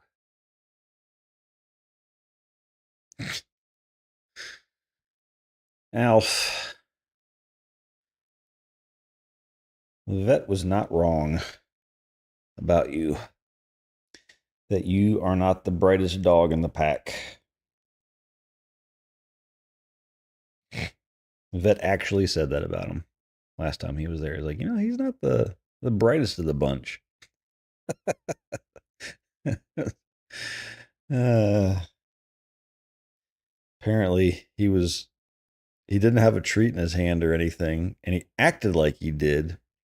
He like held his hand up like this with nothing in it, and Alf just wanted to smell his fingers as if there was a treat in there, and never had anything there. But it would, but just he would. That's all he would do is he would follow his hand. And apparently, that made the vet think he wasn't the brightest of the bunch, because maybe I guess most dogs are smart enough to realize there's nothing there and give up.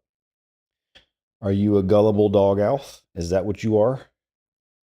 Or are you just that infatuated with food that you will hold out for the potential of there being food somewhere?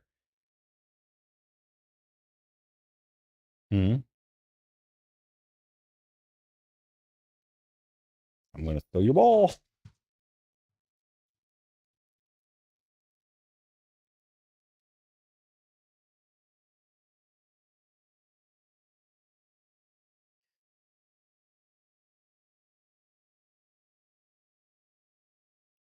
Come on. Time can't move fast enough. Yeah, I guess he trusts that people aren't going to screw with him, but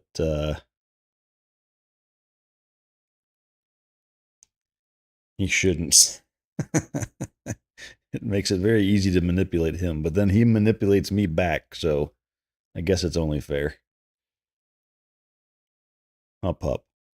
I do have you in the I don't trick you, but it does work. Food works for you. Like any chance there's food, if when I let them out, if we're not going for a walk in the morning, not right now, boy, don't look at me like that. Um, it's fine. But if I just have to let them out in the back because we're not doing that, or it's in the afternoon after work, or it's just like I did now, there's always the idea that he's going to get food when he comes back in. So morning, he gets breakfast. After work, he gets dinner. This evening break to pee really quick, he now knows that as soon as he comes back in that door, I'm holding a greenie in my hand and he can take it out of my hand and eat it. So I don't have to call him anymore. He just goes out, does his thing. I'm standing in. I don't even have to go outside. I just stand inside the door and wait for him. And I hear the pouncing back up the stairs, and he just grabs a greenie out of my hand. So he knows it's there, don't you? You just love food.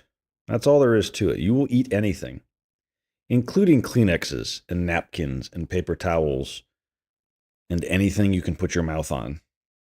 Yeah, I'm gonna get it. Come here. Hi. Come. What do you do? Kiddo, come here. Come here, boy. I'm holding you. Yes, I am. I'm holding the dog. Oops, you dropped your ball. I got you. You see, you're on camera now. I made it happen. Yeah, you see yourself up there? Yeah.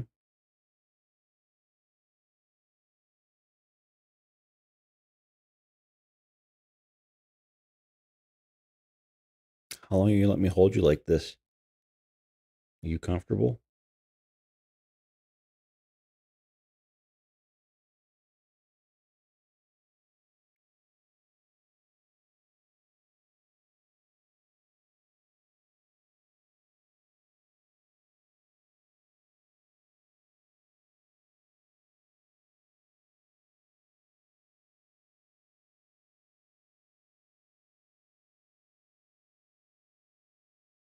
Yeah. What you doing? You just want attention, don't you? It's all you ever want is all of the attention. What do you hear? Is that a birdie out there? Is it encroaching on your territory?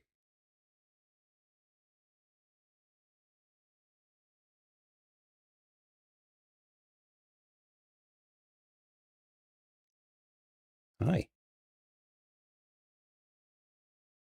What's all this stuff over here?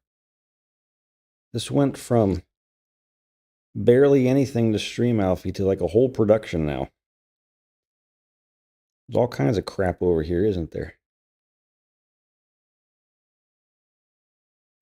Yeah. Are you done? Are you over your dad now? Yeah. Is that your ball? Is that your ball? As soon as my hand flinches, as if I'm going to throw it, he will disappear instantly. Gone. I mean, he ran into the wall to get it, but you know, he's smart.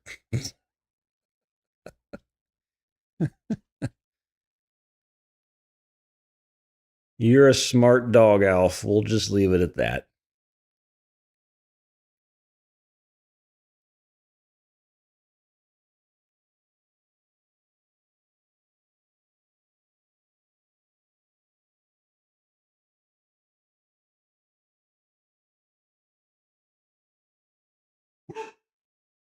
What? Did you hear a car drive down the street? It's okay. No. Come here. Come here. No. Come here. Come here. Come here. No.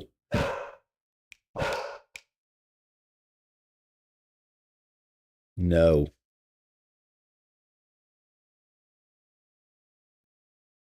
I have your other toy.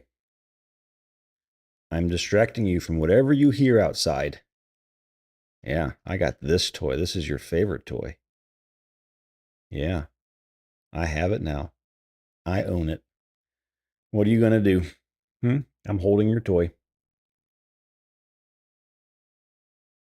It's mine now. Now you're going to behave, huh?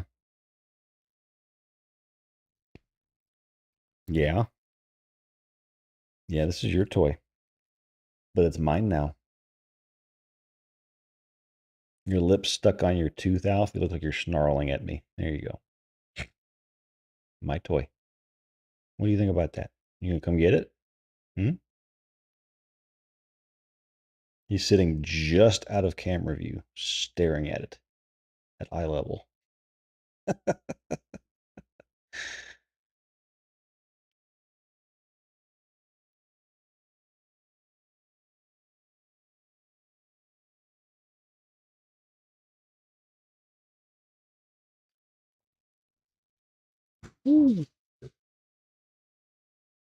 Crazy. What?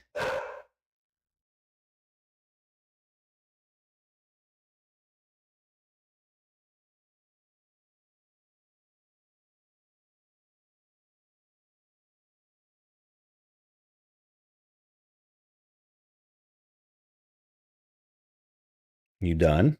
Come here. What do you hear outside? There's nothing out there, boy.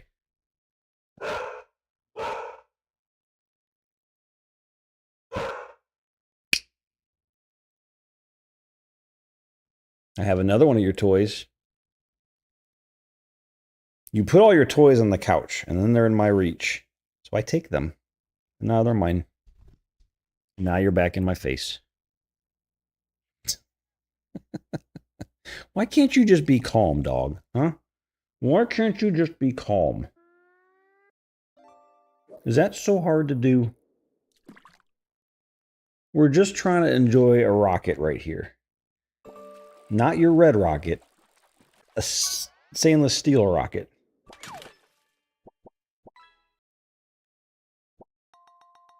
Just be calm. There's nothing going on you gotta bark at. Another scooter. It's trying to rub it in. Hi. Yeah. You want this? Yeah. What is it?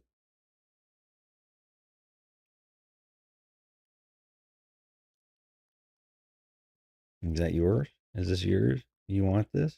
Yeah. Yeah.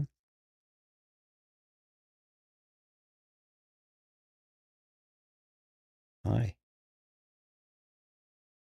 What are you looking at? What are you looking at? Weirdo. You want that? You want to take it? You want it? No? Okay, I'll keep it.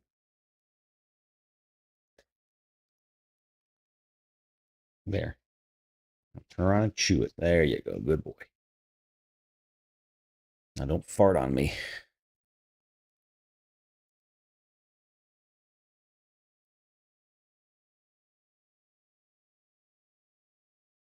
Nothing to worry about, Alf. There will be sound soon enough. Well, we got a couple more minutes on this one. No, we got another 14 minutes until they start. And then you'll have sound. I promise. And you won't have to worry about hearing cars drive that are 20 miles away.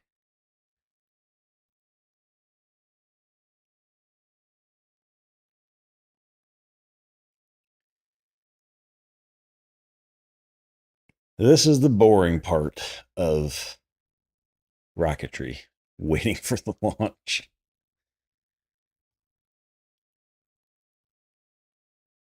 All of the testing is also very slow burn and culminates in something cool, but it for Starbase they have a term called Texas Tank Watchers, because you just sit and watch the tank farms all day, seeing if something changes when there's a vehicle out on the pad to see, are they going to do a test? Um, so, yeah. Hopefully, we get a launch though tonight. The weather keeps looking to improve and improve and improve. So it seems like they're just waiting as long as they can to get better and better weather. I think tomorrow's not bad if they have to delay a day. If for some reason there's the S word tonight. S word is a bad word to stay on launch when this close to launch. We don't say the S word. We also don't type the S word. So don't ask if it's the S word that I mean. It's not shit or scum or slide or sack. It's when you have to, what you have to do to get a big old grease stain out of something, or something's really stuck on when you got to clean it. That thing. We don't want that to say that word because that jinxes it. So we don't say the S word. But if that does happen, then tomorrow's weather doesn't look bad. So might have to rinse and repeat tomorrow. But hopefully it's just a weather delay right now. Nothing looks like it's not working. Like everything on the tower and the tank farm is normal behavior for getting ready and waiting to fuel the rocket. So nothing looks funny.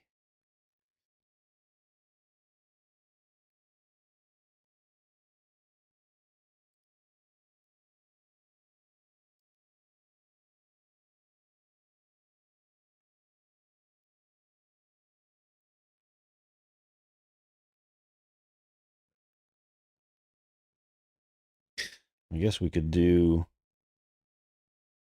one thing we didn't really look at was the Starship. Wow, I didn't spell that right at all. Starship V3 booster transfer tube.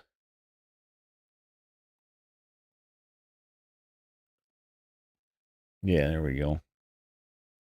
That's a tiny resolution. Give me a bigger resolution. Yeah, that's a good one. Also a tiny resolution. Come on. Where's the bigger resolution of that picture?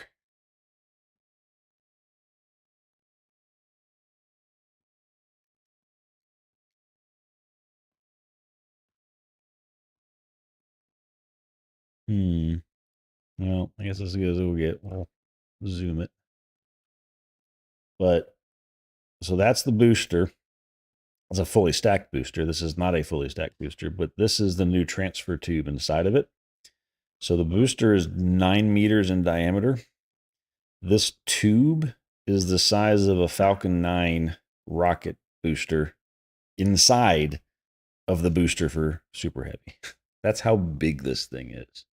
They're basically putting a thing the size of another rocket inside of this rocket just to move methane from the tank down to the engines.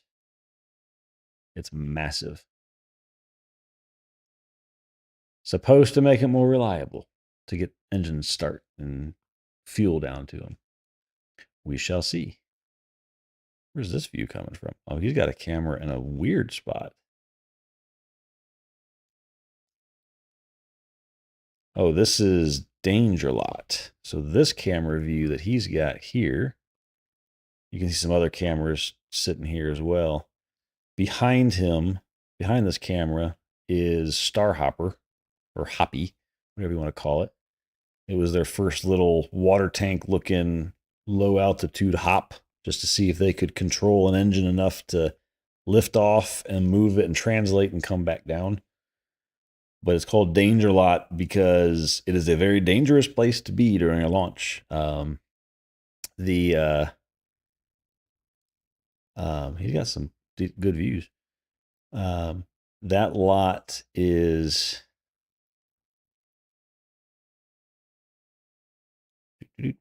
this lot right here. Doesn't look like this anymore. There's actually the Starhopper tank with like 3 legs on there sitting here, but they've got their cameras like right here basically.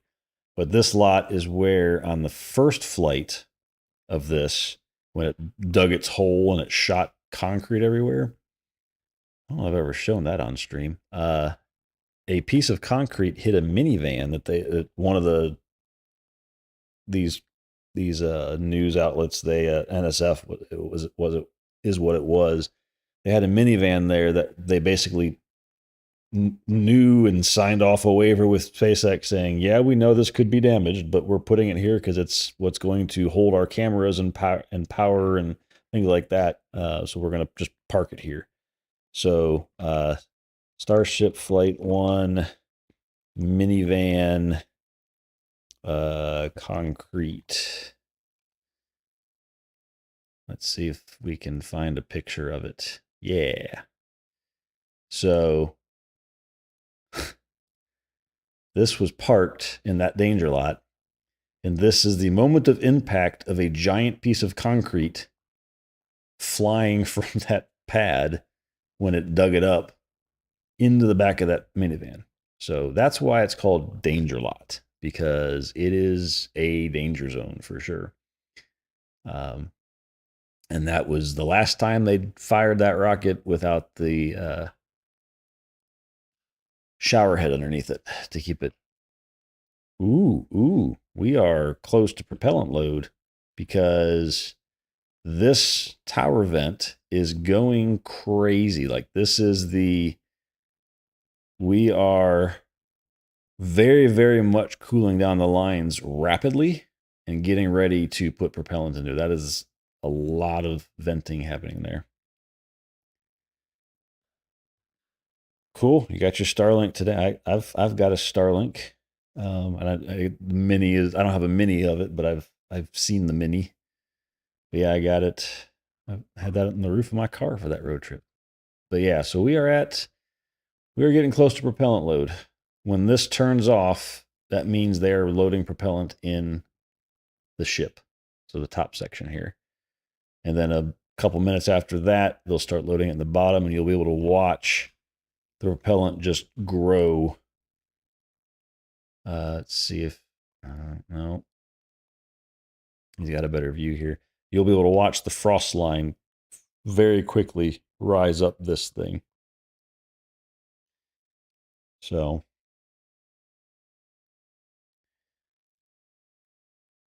but yeah, it is, oh yeah, they're getting their camera, the remote camera, and you just dropped your toy off. You gonna come back with it? Come back up? Yeah, good boy. They're getting the camera in line to see the frost start at the bottom of this thing. These little doors that you see here, these are the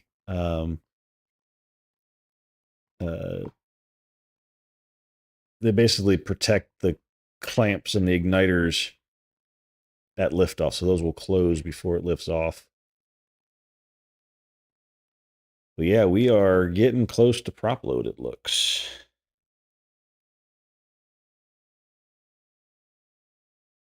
So we have another 5 minutes until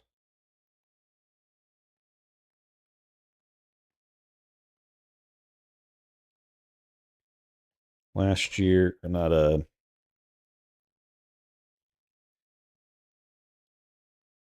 Yeah, that's slightly better download speeds on your Starlink than you have on. Now the question would be your upload, but I think those are going to be way better even on your than your other internet was. Yep, and those are only going to get faster. Starlink speeds part of Starship's mission once it becomes operational will be they're going to launch their V3. I guess it's the same version as the rocket now. It wasn't initially, but they're V3 satellites. They have V2 and V2 V3 minis up there right now, but they're full blown V3, and maybe they're going to call them V4. I don't know. Are much more powerful satellites, which will have each Starship launch. I think they said is the equivalent of like 10 or 15 Falcon 9 launches of Starlink satellites, and they will add even more bandwidth to the constellation with fewer satellites once they get those up there. So in a way, it'll be good because they can let some of the smaller ones deorbit and replace them with the bigger ones and less of them. So there's less things floating around Earth. At least they're all controlled. But that is one of the things Starship will do, was that will massively be able to upgrade the Starlink constellation to provide more bandwidth. They'll also have stronger cellular capabilities on them.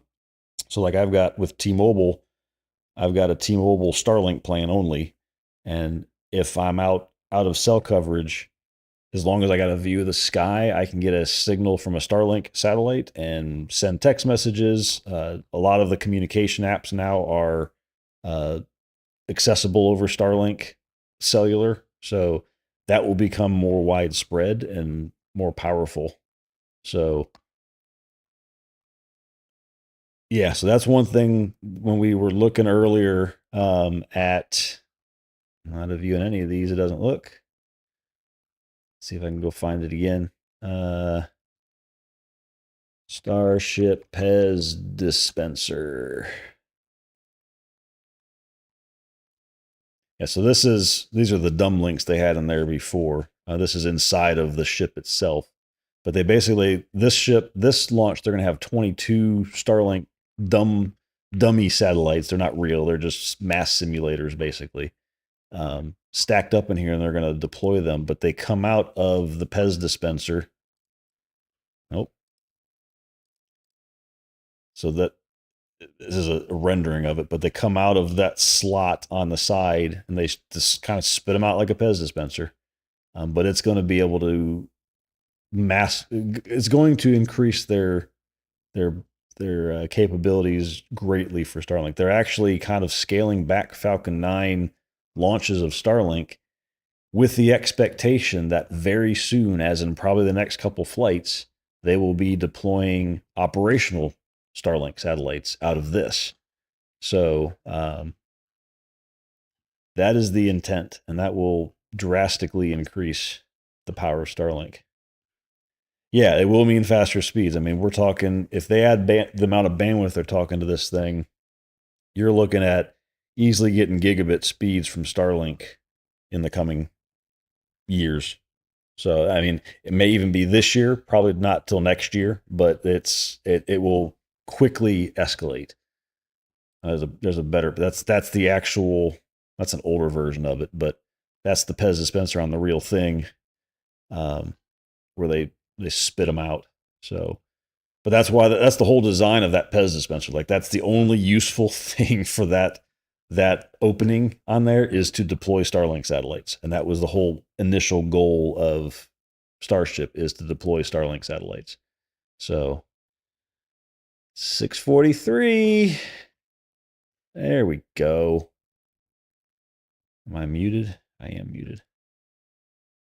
This is muted too. There we go.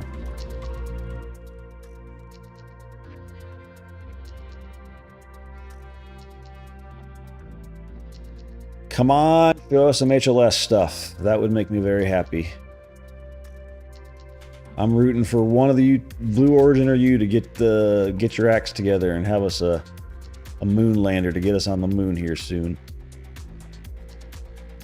So yeah, this is a very pivotal flight. This thing has to go well for both HLS and for getting their Starlink going.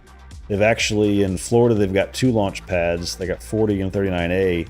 39A, they've basically taken offline for normal Starlink missions, because they want to focus on Falcon Heavy launches there for bigger things, but that's also where they're building their first Starship tower. So they want to rapidly transition to this vehicle for deploying Starlink. So I think last year there was 160 some Falcon 9 launches. I don't think they're going to get anywhere near that this year, because they are purposely scaling back how many they need, in the hopes that this thing will start launching the satellites. So will be interesting. This is Mars. Clearly, they're still looking at Mars. They've refocused more on the moon because they know they have to. But I will try not to talk much over them, because I hate it when I watch other streams that are talking over commentary. So I will not talk over their commentary.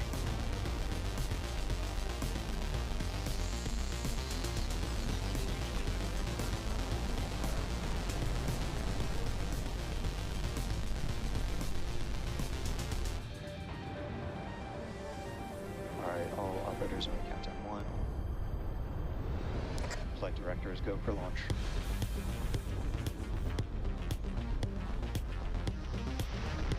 Best resolution. There. Stage separation. Producer line burn center.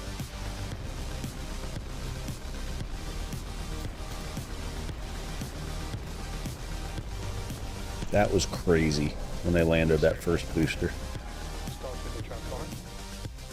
So there's your dummy Starlinks going out.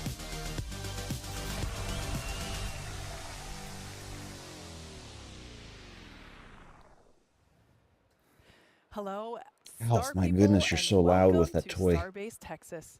It's currently 5:46 p.m. Central Time, and we are just over 43 minutes away from the first flight of SpaceX's next generation vehicle, Starship version 3. I'm Kate Tice, Senior Manager of Quality Systems Engineering. Yay, she's back, a decent commentator. And today we're coming to you live from just outside the production floor at Star Factory, where the team's preparing for Starship's 12th test flight. Yeah, it's been a few months since our last update, and in that time, the team has been working hard to completely redesign the entire rocket that you see there from the ground up.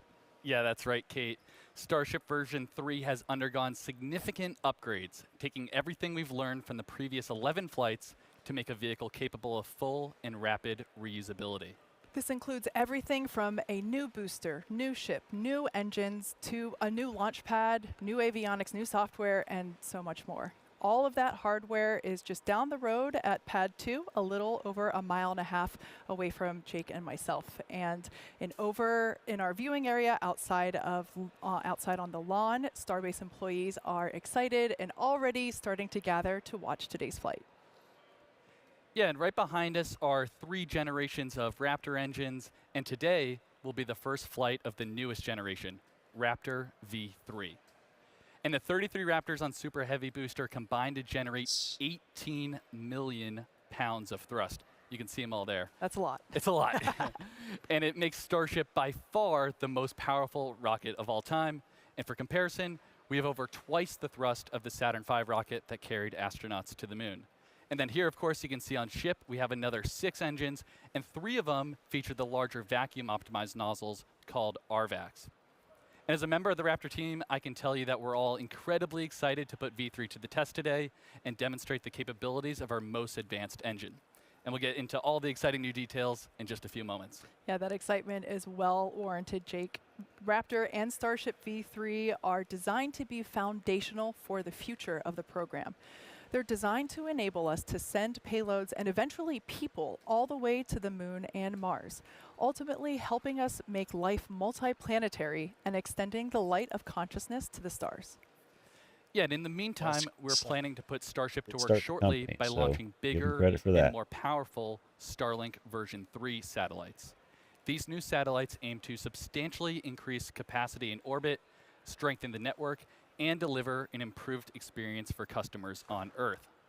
Starship will also carry our upcoming V2 Starlink mobile satellites, which are expected to provide direct 5G connectivity from space straight to mobile phones worldwide.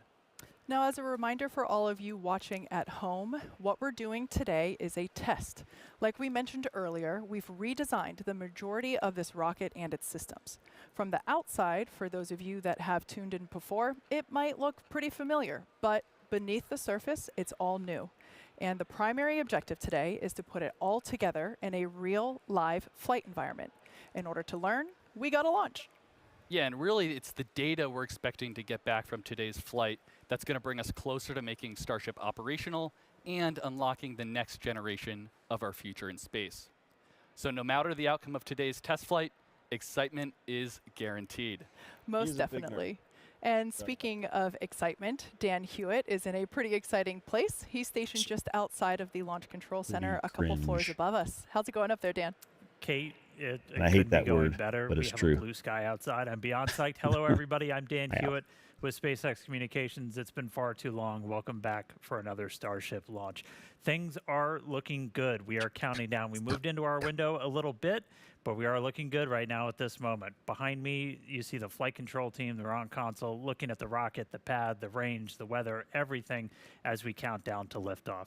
We're going to be getting into prop load in just a couple of minutes, and we are counting down to a liftoff at 6:30 p.m. Central Time. The weather is great. We haven't had a blue sky all day. There you can see almost nothing but that. We were fighting some upper level winds a little bit earlier. That's why we moved into our launch window. But the great news is we are looking go for launch. Also, we're monitoring the range, so air and sea space out in the Gulf and also in the Indian Ocean on the other side of the world, not tracking any issues there. Now, today's countdown functionally going to look pretty similar to most people. There's a couple of differences in timing for some of those major milestones, like when we start loading propellant, when the diverter turns on and the water's flowing, when the engines start up. But otherwise, other than that, all of the hardware brand new. New booster, new ship, new engines, new pad.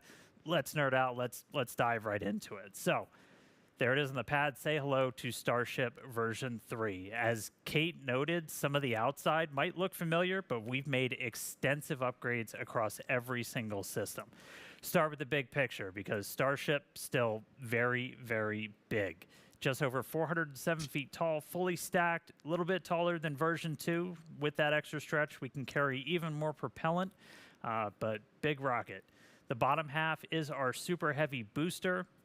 And there are some pretty visible structural changes on the outside. We'll jump in. You've got version 3 on the left there, version 2 on the right. At the very top, we've changed from a one-time use hot stage adapter that used to pop off to one that's fully integrated for reusability. And Starship's Raptors are actually going to be igniting directly on top of the booster's fuel tank. The fuel tank pressure itself and then a non-structural layer of steel, it's what's protecting the top of that booster when we do hot stage separation. Moving down a little bit, we went from 4 grid fins to 3. We made them 50% bigger and higher strength. Just a reminder, that's what booster is using to kind of steer itself as it's flying back for a catch. We're also now going to use those grid fins for lift and catch itself. We zoom in a little bit and you can see new catch points now on those grid fin structures. Moving inside the rocket, we redesigned the fuel transfer tube. This is the really big tube inside the rocket that's moving all of that liquid methane down to the Super Heavy's 33 Raptor engines. It's going to help us flip faster, and we can now start up all of the engines simultaneously. This thing is big. It's about the size of a Falcon 9 first stage, which gives us the fun realization that we kind of put a rocket inside of our rocket. The very bottom of the booster looks very different. You've got those new Raptor 3 engines that enabled us to delete the bulky heat shields, the engine shrouds that we had on the previous generation. And then all of the propulsion, avionics hardware for those engines are super tightly integrated now and protected by much slimmer shielding. Move on up, second stage. This version of Starship is designed to carry massive orbital payloads. We're talking up to 100 metric tons to Earth orbit, the Moon, and Mars. The biggest changes are pretty much all under the hood. We gave the propulsion system a clean sheet redesign, increased the propellant tank volume, and improved our reaction control system, our steering while we're on orbit. When we X-ray inside, the PEZ dispenser is now supercharged, a little bit of turbo, and that's going to allow us to increase the deploy speed for each of those satellites. Today, we're actually flying the heaviest payload we've ever carried on Starship, but eventually we're going to launch with up to 60 of those Starlink V3 satellites. Just below that, just below the payload bay and also down in the aft part of the ship, we've added new docking ports. That's going to enable us to link up in orbit between 2 Starships, do propellant transfer. We also modified that main connection point where we load propellants into the vehicle for those future prop transfer missions. So a lot of upgrades tip to tail on the rocket, but powering everything, the Raptor 3.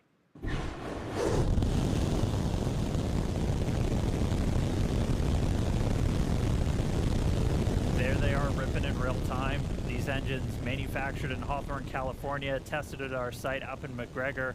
We redesigned their entire ignition system. We bumped up the thrust, so putting out more force, went from 230 to 250 tons force on those sea-level engines, 258 all the way up to 275 on the vacuum-optimized ones. When you look at all of the generations of Raptor lined up, all of those fiddly bits, the sensors, feed lines, controllers, everything that you were used to seeing around Raptor 1 and 2, a lot of those have either been deleted, best part is no port, or they're internally integrated and protected inside of the engine itself. That'll let us dramatically cut down on the weight of the engine, make it easier to manufacture because we are going to be mass producing these things.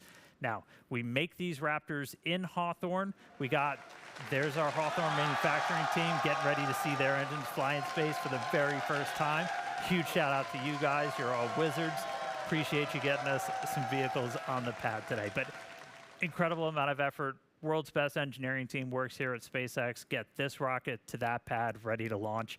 And we've been trying to follow more of it and document some of it. And if you haven't seen it, check out our new docu-series, Starship. Oi. We've really, built this rocket from scratch, but we've also built the pad from scratch, so it's all kinds of new systems. This will be the first time that we bring together the pad and vehicle pieces to make sure that they all work. Static fire vehicle is in pre-pad clear, about to get to our static fire pad clear top state. We run 60 seconds on ship because you get to see how the vehicle thermals all shake out and just general vehicle performance. That if you can make it through that you are in a reasonable position to go fly.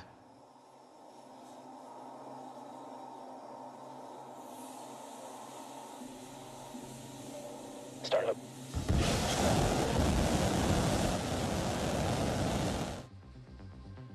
Throttle up.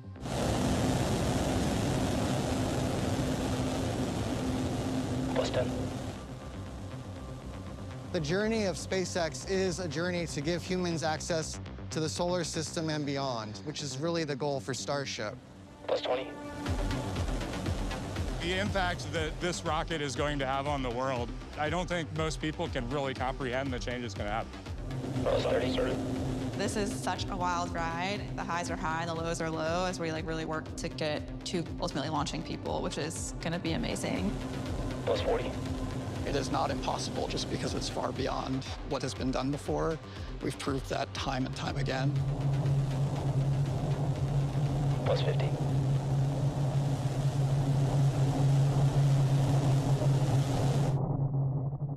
Full duration. Oh man, like Dan said, we've got the world's best engineering team, and I love this docu-series because it's allowing us to get a peek behind the curtains. Yeah, the full thing is 25 minutes long, and I think I've watched it 4 or 5 times already. That's how good it is. Same. But yeah, so just as the team has been working hard on a brand new rocket, we've also redesigned the ground systems. The brand new Pad 2, that you can see on your screen here, is making its big debut today. We took everything we learned from operating on Pad 1 to create this totally new launch pad. Pad 2 is optimized for full and rapid reusability. We've upgraded our propellant farm with much more storage and more pumps to enable super fast filling for launch and relaunch. On the tower, we changed to shorter chopsticks, which enable even faster motion to better track vehicles flying in for catch. Yeah, we also changed the actuators driving those chopsticks from hydraulics to 100% electromechanical, increasing their speed, redundancy, and reliability. On the ground, the launch mount was completely redesigned, and if I had to describe it in one word, I'd say it's robust. With the extensive concrete and steel cladding, it almost feels like you're looking at a battleship, not a launch pad. But it's also smarter. We've separated the fuel and aux systems into different compartments and repositioned the booster quick disconnects to be out of the vehicle's plume during liftoff. Yeah, and perhaps the most obvious change, we've now got a bi-directional flame diverter. We said goodbye to the pancake, and a new top deck flame deflector to eliminate metal wearing down, which will help us get to 0 refurbishment between launches. In fact, that new flame trench and the new chopsticks are featured here on our new Pad 2 launch shirts.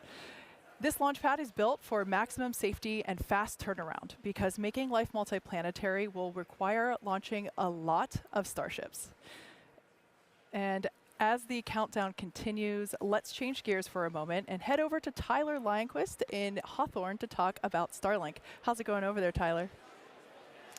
Hey, Kate, and thank you. We're back in Hawthorne, and we have a crowd forming outside of Mission Control ready to see some Starships fly today. And like Jake mentioned earlier, on today's flight, we're deploying 20 Starlink simulators, plus 2 modified Starlink satellites, which our team internally refers to as Dodger Dogs, because we stretch that V2 mini satellite propellant tank so that it sticks out from both ends of the satellite. You can see it right there. It is just missing some mustard and onions. So the Dodger Dog serves as a tech demo between the V2 and the V3 Starlink satellites, and will act as a platform for testing those V3 components. So the larger V3 satellites aim to greatly expand the network's capacity, while V3 hardware is designed to support faster Wi-Fi and improved broadband speeds to customers while providing a significant capacity upgrade from the V2 per Mini. second. That's And 12,000 terabits. Satellites to the Starlink network, A we believe gigabit is Starship what will enable us to launch fiber our does AI these days, satellites. thereabouts. As you may have seen during the TerraFab event in Austin a few months ago, Elon laid out the path to revolutionize cloud computing and AI infrastructure, leveraging the unlimited power of the sun, targeting 100 gigawatts to 1 terawatt of AI computing power annually. And from there, we're looking at connectivity beyond our planet too. Building on the technologies used to connect people on Earth, the Starlink team is exploring using Starlink to enable high bandwidth connectivity around the moon. Well, that's With a new. constellation of satellites designed to connect to user terminals on the lunar surface, we could relay data back to our Starlink constellation in Earth orbit.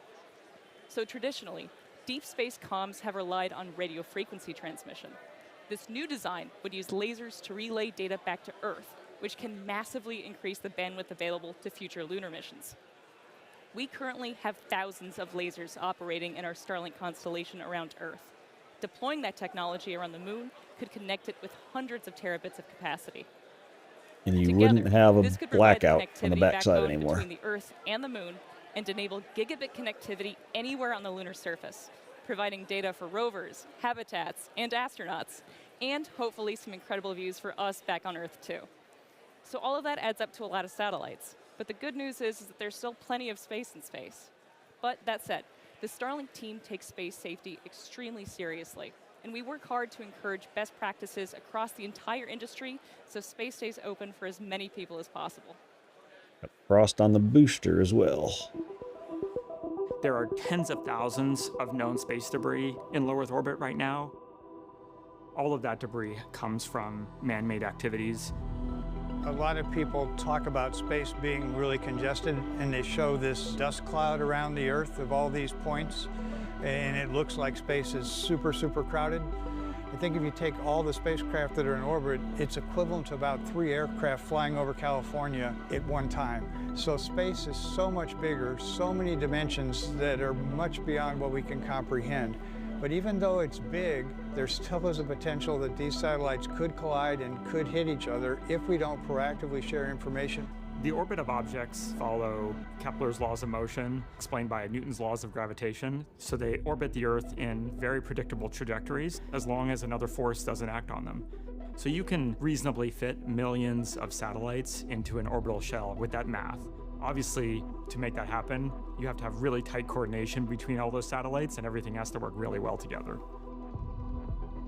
Starlink satellites make something like 1,000 collision avoidance maneuvers on a daily basis.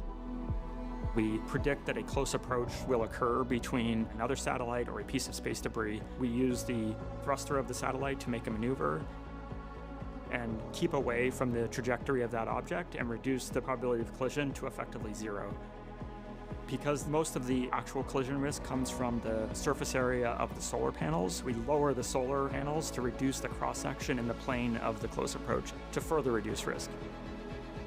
Yeah, no, I was reading about that too. A program we call Stargaze. Cameras on the satellites Starship looking up itself into space, isn't measuring the star losing field. them money. I You mean, it's can costing them imagine money, 10,000 but it's all the satellites AI staring up into stuff space that and is detecting recently. all the objects in low Earth orbit. You effectively almost have a real-time view. But it's of free what's cooling happening and in free the low Earth solar orbit power environment. in space.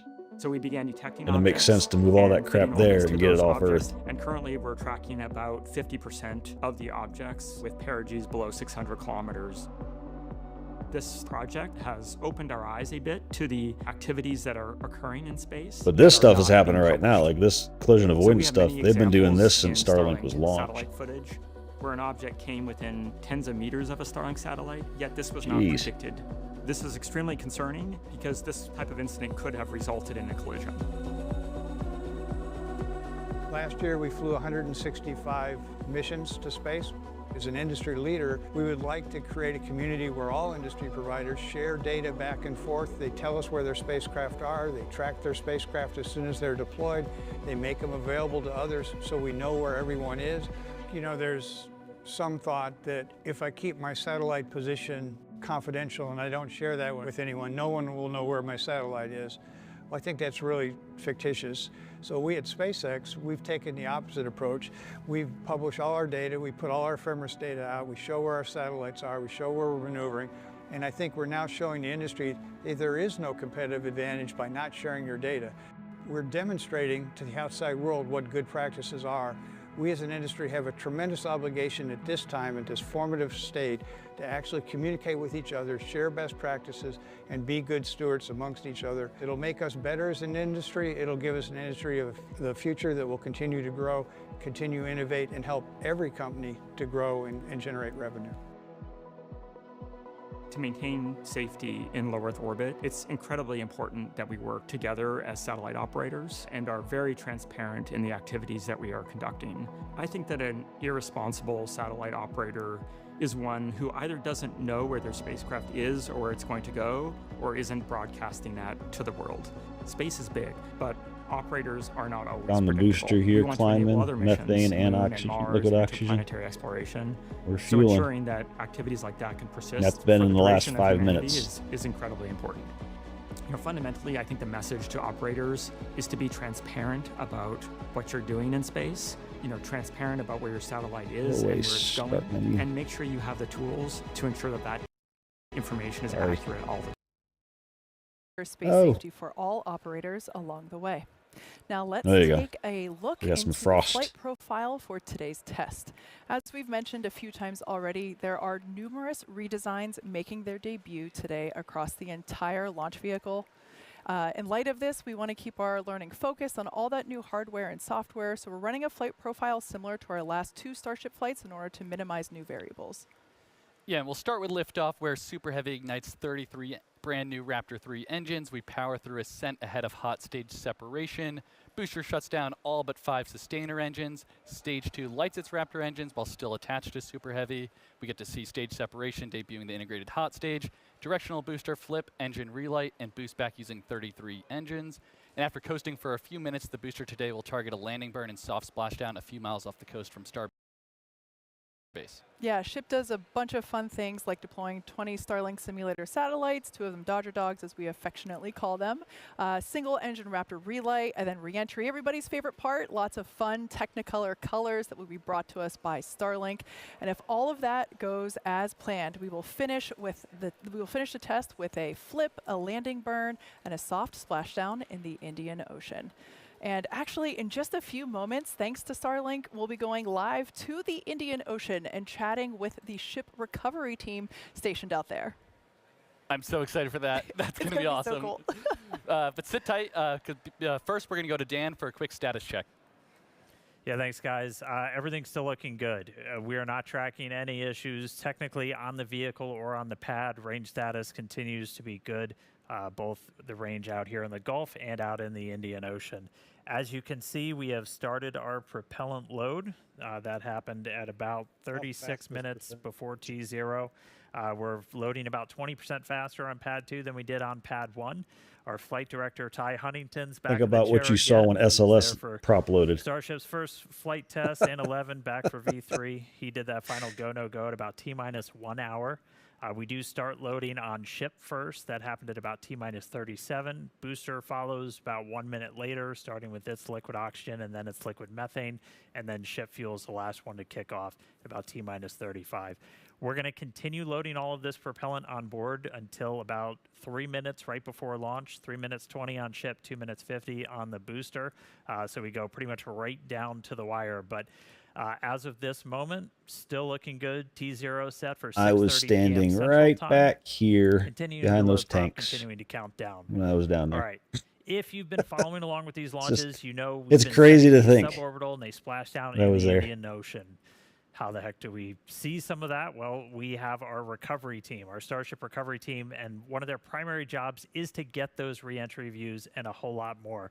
We're going to take them now. We're joining them out in the Indian Ocean. We've got Suren Sinai standing by, taking a moment from the recovery ops. He might be frozen. He's Let got me know if you can hear me, scissors and a Suren. How's carabiner everything on looking him out there in the ocean? in his life preserver. Dan, I can hear you loud and clear. We're sitting in about 8-foot waves, but it's looking like a clear day, ready for a ship to come on through. All right, man. How many of these have you done? And like, walk us through. What's the recovery team's primary job out there? I've done 6 and now 7 of these missions, and with every mission we've seen it evolve, and but our primary goal has always been to clear the range. So just like we do over in the Gulf, the same kind of happens here. We send 1 to 2 boats out and we make sure there's nothing in the area so the rocket is clear to land. And then once we can guarantee that and have the rocket leave the pad, then we can proceed to imagery collection. So we have like. All right, we'll see if we can get him back, but they're out there in the Indian Ocean. I think everyone's familiar. They've got the buoy cams. They've got the drones that are going to be going up, so we're going to be cutting back to them live once they get. They've been doing some practice stuff. We've been able to shoot some of this. So there you can see Suren getting those buoy boats. So they're basically out there. They're deploying these boats in the splashdown zone. If you get a live view from one of these boats, that tells you that we're pretty much nailing our target on that. And then Suren and a couple of our other recovery folks out there are going to be flying drones to hopefully get that imagery of Starship coming back. It's super critical for us to see just how that heat shield performed after reentry, and just having them out there remote, just in the middle of nowhere, plays just a really critical role in just rapid iteration on Starship and its heat shield. So looking forward to hopefully seeing some views from them a little bit later. But for now, let's head back down to Kate and Jake for the latest progress at Cape Canaveral in Florida. Thanks, Dan. Now, if we want to get to the moon and then Mars as fast as possible, there's really only one answer: launch a lot more rockets. Yeah, and to do that, we're going to need a few more launch pads and support buildings, which is exactly what we're working on over in Florida. So originally built for Apollo and then the Space Shuttle, Launch Complex 39A has flown 126 Falcon missions since SpaceX reactivated the pad in 2017. Yeah, it's crazy that it's that many. Fun fact, I actually hosted the live webcast for our very first launch at Pad 39A, and it was so exciting to see that come back to life. It's also exciting to see how today, almost 10 years later, the ongoing construction and development that will bring a second launch tower to Launch Complex 39A. You can see it ongoing there on your screen. It's designed to expand our capabilities to support Starship launches in the future, while also continuing to support Falcon Heavy missions from the original Apollo Shuttle Falcon launch tower. Yeah, and we're also building a Starship launch pad at Slick 37. And to support the uptick in future launches, there's Gigabay, a giant assembly and maintenance facility designed to prep Starships ahead of Florida launches. And when complete, this huge structure aims to hold 24 work cells in over 800,000 square feet of workspace. That's 24 rockets under one roof. That's absolutely crazy. Gonna be so many. Yeah. So SpaceX's future in Florida is quickly taking shape with our very first launches on the horizon. Yes, a horizon that aims for regular trips to the moon. Now, staying with the lunar conversation, we're going to head back up to Dan, who has Starship Vice President of Engineering, Bill Riley, our favorite webcast visitor, to talk about the moon. That's right, Kate. Yeah, crashing the webcast again. Bill Riley, VP of Starship Engineering. Thanks for coming, Bill. We wanted like a couple of minutes to geek out about the moon. Like Artemis 2 just flew humans around the moon for the first time in like 50 years, more than 50 years. I personally was wildly caught up in it. I don't know how you felt about the whole thing. Yeah, I found it really inspirational. I think part of being a spacefaring civilization is being out there exploring, and I thought Artemis 2 got us back to the moon and back exploring and being out farther than we had been before. It's always wild when you see space stuff kind of break through into the mainstream, and like it felt like that really did it. And I mean, that's going to continue happening. We're looking at a higher cadence of missions in Artemis, and Starship's obviously going to play a pretty big role in the entire Artemis program. But like, what's kind of next on the horizon? I think what's exciting about Artemis 3 is you'll see the landers introduced now. So, maybe we're talking to NASA about doing an Earth orbit rendezvous where the Starship-based lander could be in proximity to Orion or even more. I think that's really the next step. Prove out those landers close to home in Earth orbit, and then looking ahead, going to the moon. And we're debuting V3 now, and just some of the stuff that's now on this version of Starship is going to directly enable some of that, or it's planned to, correct? That's right. So V3 is exciting because it really introduces it's designed to introduce all these fundamental foundational features that allow us to go out past the Earth. So for example, there's many features, but some that are visible are the docking adapters below the PEZ door that you'll notice on the as-built ship.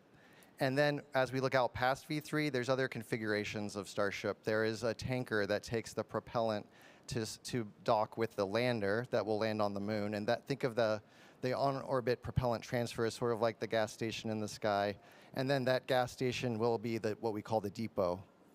And then the plan now, and the plan's been, but it's really emphasized now, we're not just going for flags and footprints, we're talking permanent infrastructure on the moon, right? That's right. We have to build up to that capacity. So the first landers will be, a new set of boot prints to kind of start a new generation of explorers. Then we'll build into cargo landers like you see here, maybe bringing down a rover to the surface. Some infrastructure might even be staying inside the landers. And then as we look to an even brighter future, having a permanent presence in a moon base. Yeah, I'm ready for the moon base. I need to go to the moon. That's definitely in my. It sounds like a hell of a week-long vacation or one heck of a trip. But and I mean, this is the next step on making life multiplanetary, right? Absolutely. It's literally the next planetary body we need to get to. So. All right. Well, thank you so much, Bill. I'm going to let you jump back in there as we get ready to launch this rocket. Thanks for nerding out on the moon with me for a couple of minutes. But we're not done. We got a little bit of more cool news. Stick around. Last year, the From 2 crew made history. They were the first astronauts ever to explore Earth's polar regions from space in Dragon. I got to catch up with that mission commander from that, Chun Wang. He was visiting one of the most remote places on the planet, and he had some exciting news.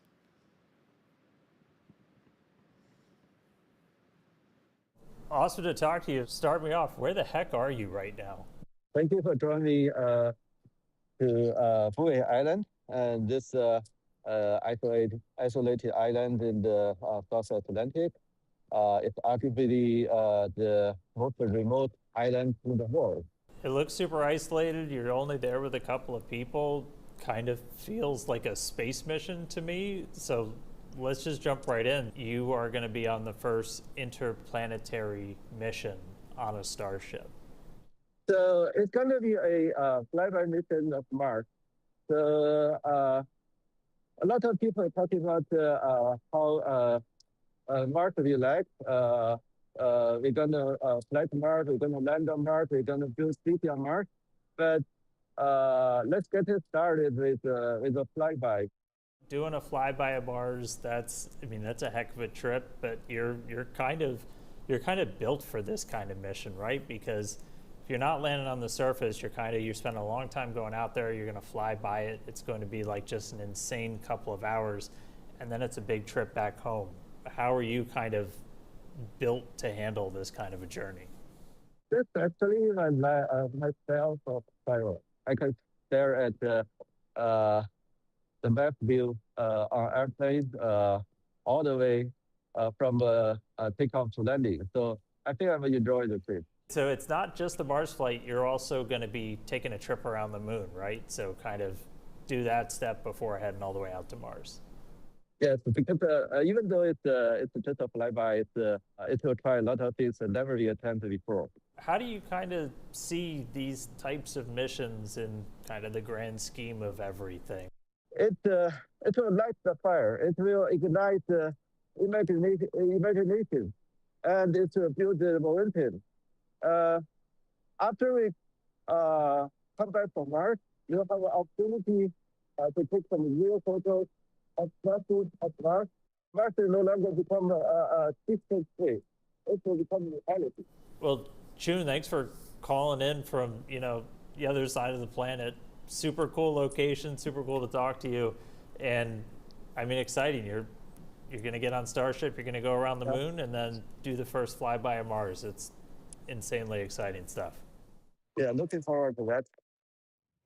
Oh man, fireworks indeed. Just incredible to be one of the first humans to become an interplanetary traveler while also joining Starship's first mission to fly past the moon.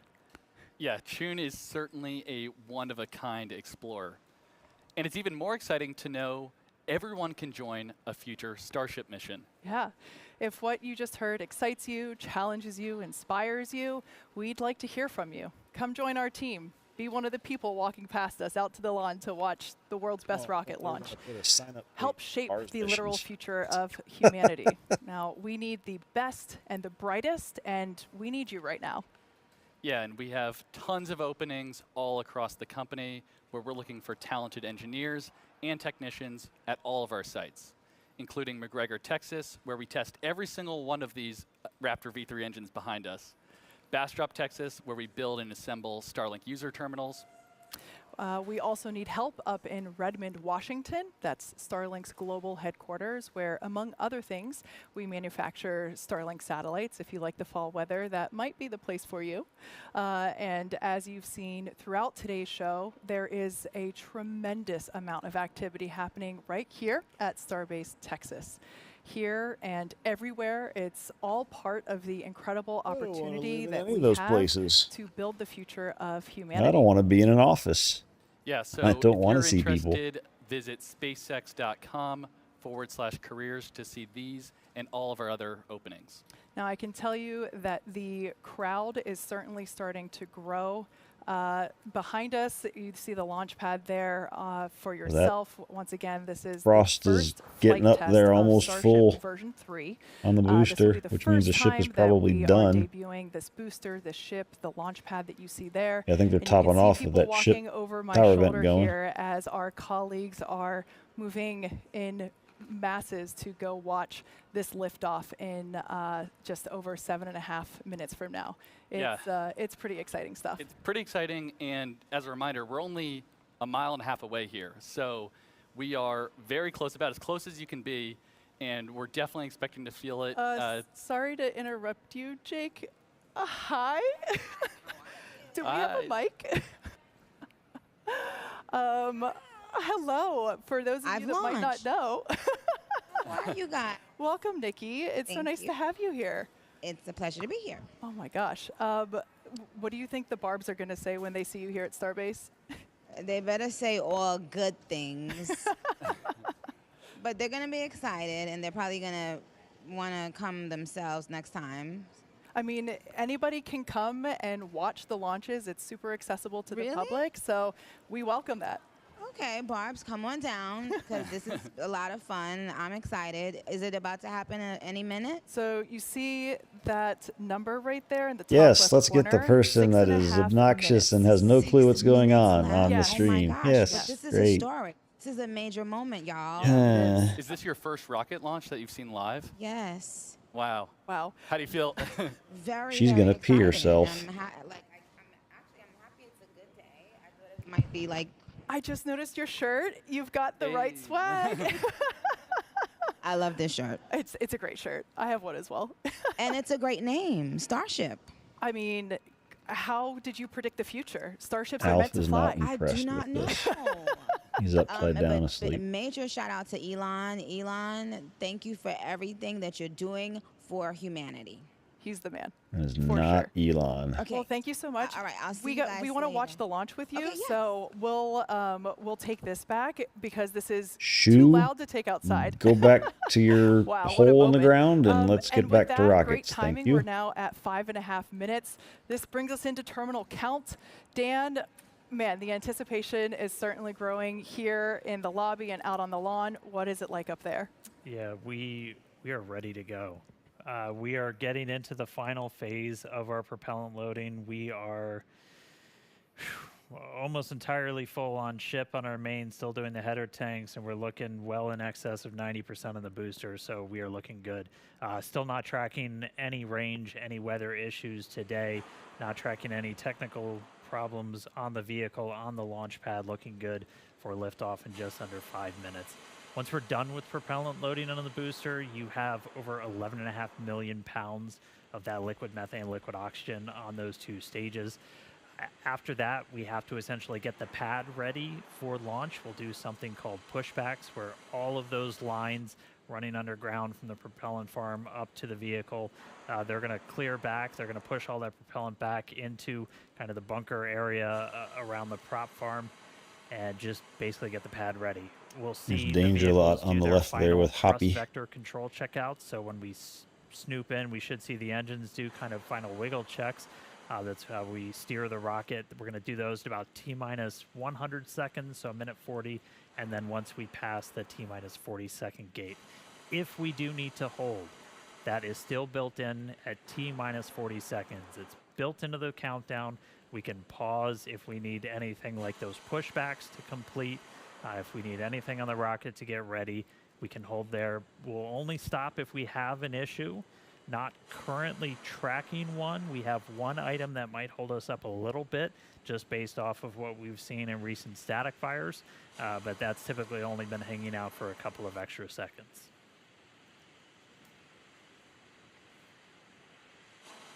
And then once we pass T-minus 40 seconds, a lot of things will happen in rapid succession.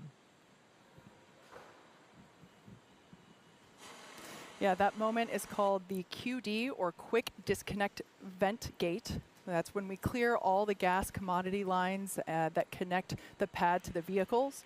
both the ship and the booster configure their comm systems for flight and are rapidly running leak checks on gas and fluid tanks. The booster goes to internal power and its engines get their final priming for launch, while the ship's engines begin their ascent bleed profile and arms the automatic flight safety system.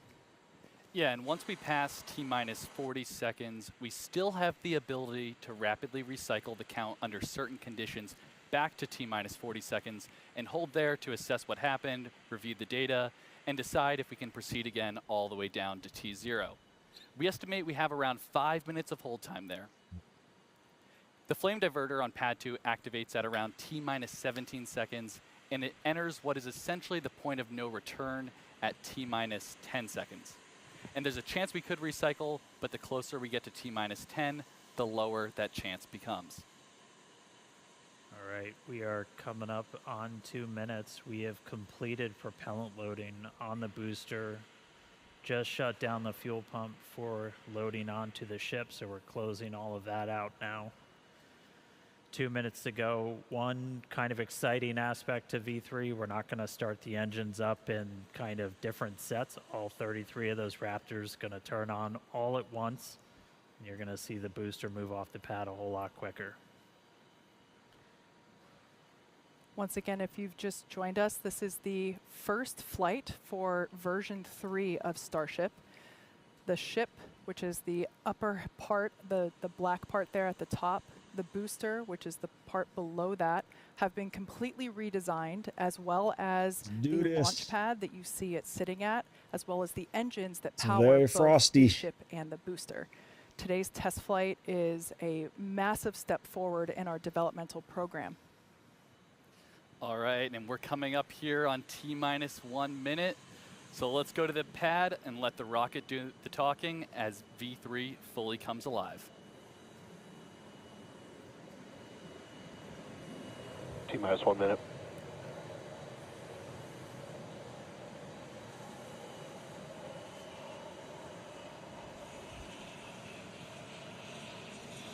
Hey, bud, you want to watch? I can't see anything with your face there. All right, so we did hit the hold at T-minus 40. Again, this is something that is built into the timeline. Not surprising, as we are doing this first flight off of pad 2. Sounds like we might already be clear. We held for a second just to make sure that the quick disconnect vents were basically ready for their final throwbacks. So we'll hang tight for a couple of seconds. I think we're about to reset. And there goes. the reset is in. Counting down, first flight of Starship V3. Oh, reset. Psych, back to rapid recycle. All right, so hold here for a second. Looks like we're still managing some pressures in the ship quick disconnect.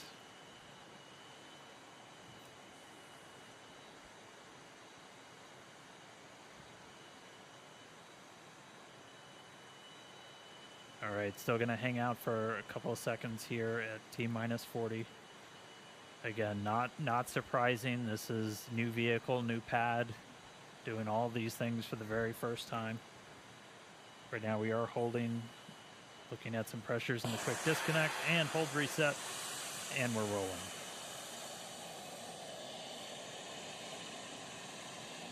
Watching that clock. Flight directors, go up to launch. And it reset again. Back to rapid recycle, so we're going to hold at T-minus 40 again.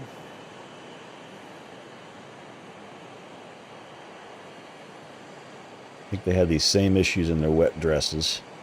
Just haven't worked them out. This last one. We'll figure it out. As a reminder, we can hang out for quite a few minutes at T-minus 40 if we need the extra time. You're not actively loading propellant onto the vehicle anymore, so the main thing you're kind of keeping an eye on is all of the temperatures inside those propellant tanks.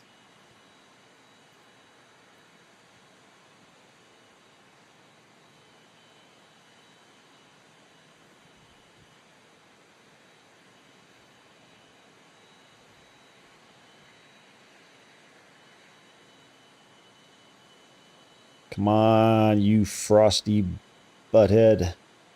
Do this.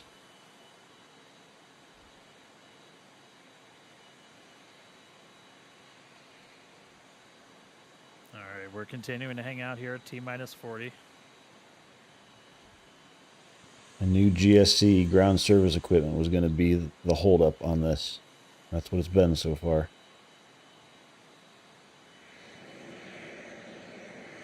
Team's taking a look right now at our diverter, so that water diverter underneath the system did trip a hold, but that basically just gives the team the chance to look at it, see if it's something that we need to troubleshoot in data or if it's something that we can clear this hold. So continuing to hang tight, T-minus 40 seconds. Starship and Super Heavy. There will be a detonation suppression system going. Oh, there we go. Clock is rolling.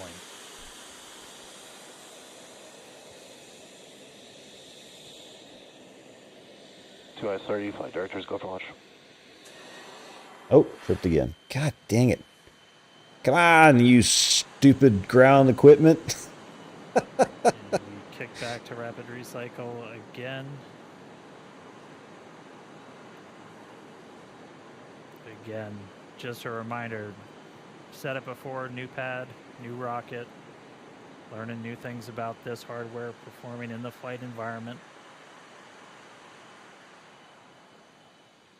So there'll be taking a look at some of the sensors. sensors. There'll be a DSS first under the rocket detonation suppression system. It looks like a sprinkler system. It's water and nitrogen to basically passivate the air in case there's anything that could detonate down there. Promise we're not I haven't seen that go off yet, but that's first. Team's taking a look. And then you'll see the trench deluge start, and if that goes off, we're seconds from launch. We've got a couple more minutes where we can hang out here.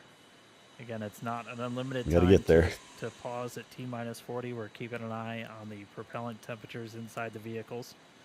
So we've got probably about 3 minutes or so left of hold time.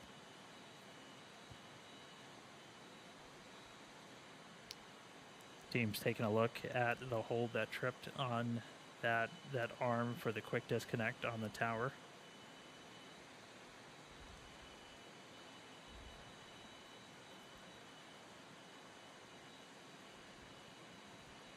There are a bajillion sensors throughout these systems, and they always purposely keep them very tight on their first attempts. This SLS does it. All the rocket companies do it because they want it as perfect as they can get it. But eventually, they ease those up a little bit. When it's like, it's okay. It's fine.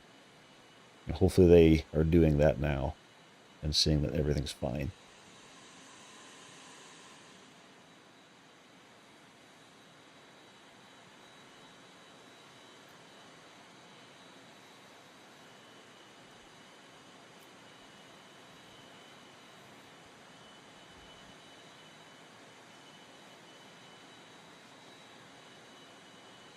They were definitely playing with that ship quick disconnect a lot in the past week. So the complete redesign of it. So hopefully they're got about a minute or a minute and a half left of hold time.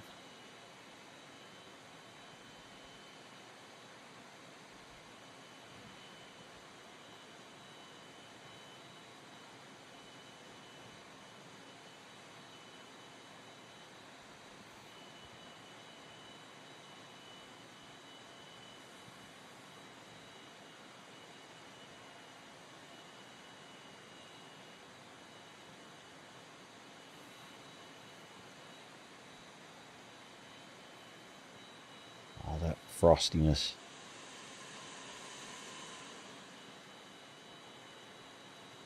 Flight control team confirms still working through the issue. Still have a short amount of hold time still remaining.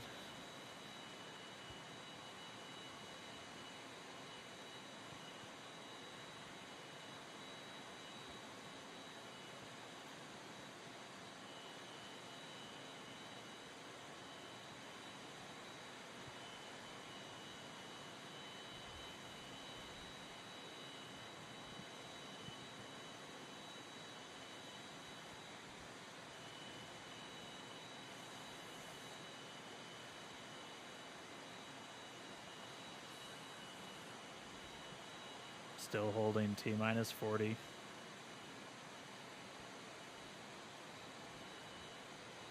Vent on the ship QD is all over the place.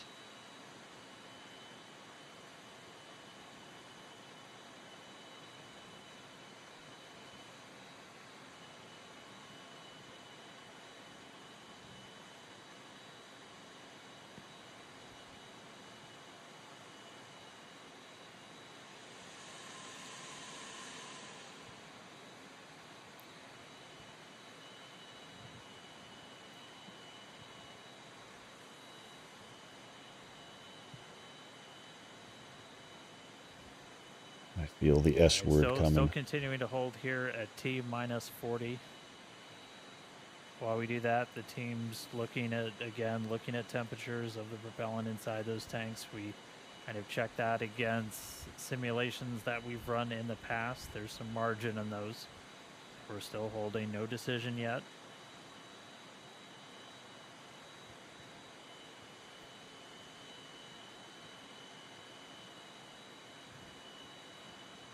Sounding like we have the fix in place.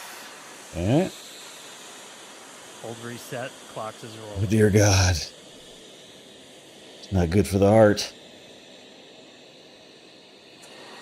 And it kicked again. God dang it. We're back into rapid recycle.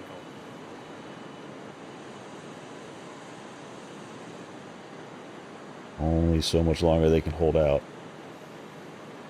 Because the problem is the temperatures heat up and then you don't get the performance out of them that you need for the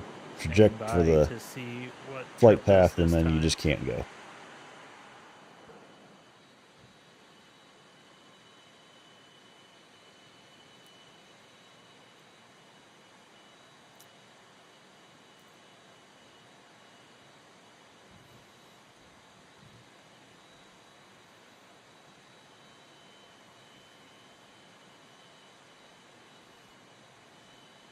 All right, it is sounding like we are not going to be able to clear this issue in time today.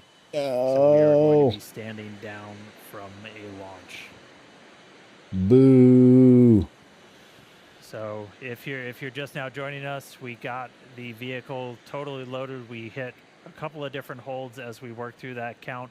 Again, new rocket, new pad. We're learning about a lot about these systems as we execute them for the first time, and we're not able to. Deluge didn't go off, so they won't have to replenish that water. Seconds to get to launch. They'll reclaim most of that propellant. Wet dress rehearsal. We were able to fully load They'll the top them vehicles, off with trucks overnight. They might be able to retry again tomorrow. And then actually get into a flight tomorrow. We do have the ability to essentially rapidly recycle. We are expecting to be able to make another flight attempt tomorrow. But obviously, stay tuned to our social media at SpaceX on X and our website, spacex.com, for updates. So, no flight Well, today. boo. Try tomorrow. It was a scrub. Close. As close as you can get. I mean, you get closer. You get closer than 28 seconds. You can get down to 0. and it's still abort, but oh well. Tomorrow it is, hopefully. But they should be able to reclaim most of that propellant. There's always boil off, so they'll have to top off tanks, I'm sure. They never got to the deluge kicking off, so the water levels in those tanks will be fine. So it'll just be topping off liquid oxygen and liquid methane.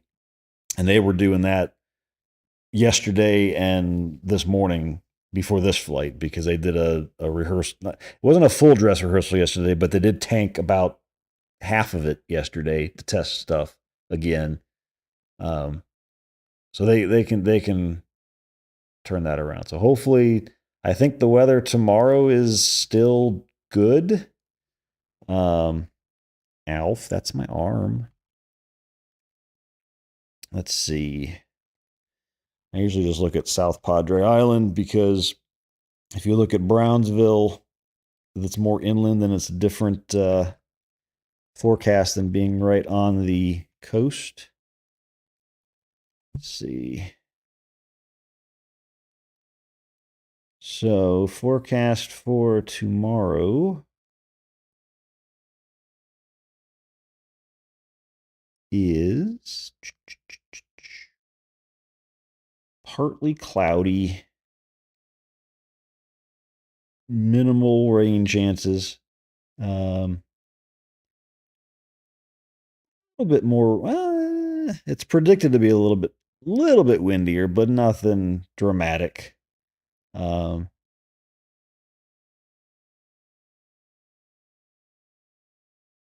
Maybe a little more cloud cover than this is, but temperature wise, it'll be similar.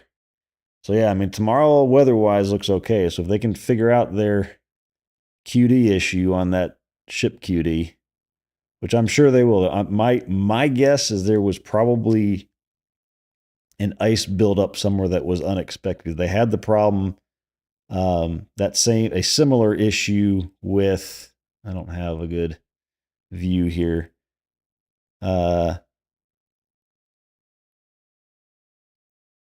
It's hard to see in any of these, but there's the tower vent that we were talking about earlier when that stopped us when they're prop loading.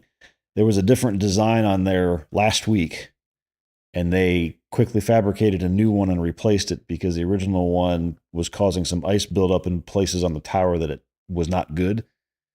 So they can quickly fix things, and they will. If you're bored and can't sleep, the Starbase Live from NSF, you can probably watch them get up there in the next couple hours, and they'll start tweaking stuff and fixing things. So, but it'll be the same time tomorrow. Launch window. It's the same 6:30 Eastern to 8 Eastern tomorrow. Hopefully they can do it earlier in the launch window, so we're not just kind of sitting there twiddling our thumbs for as long, but we were close. All right. Well, that's going to do it for launch coverage. I think I'm just going to call it so we can do this again tomorrow, not get burnt out. So we will see you all on the next one. Thanks for tuning in and keeping me company. See you later.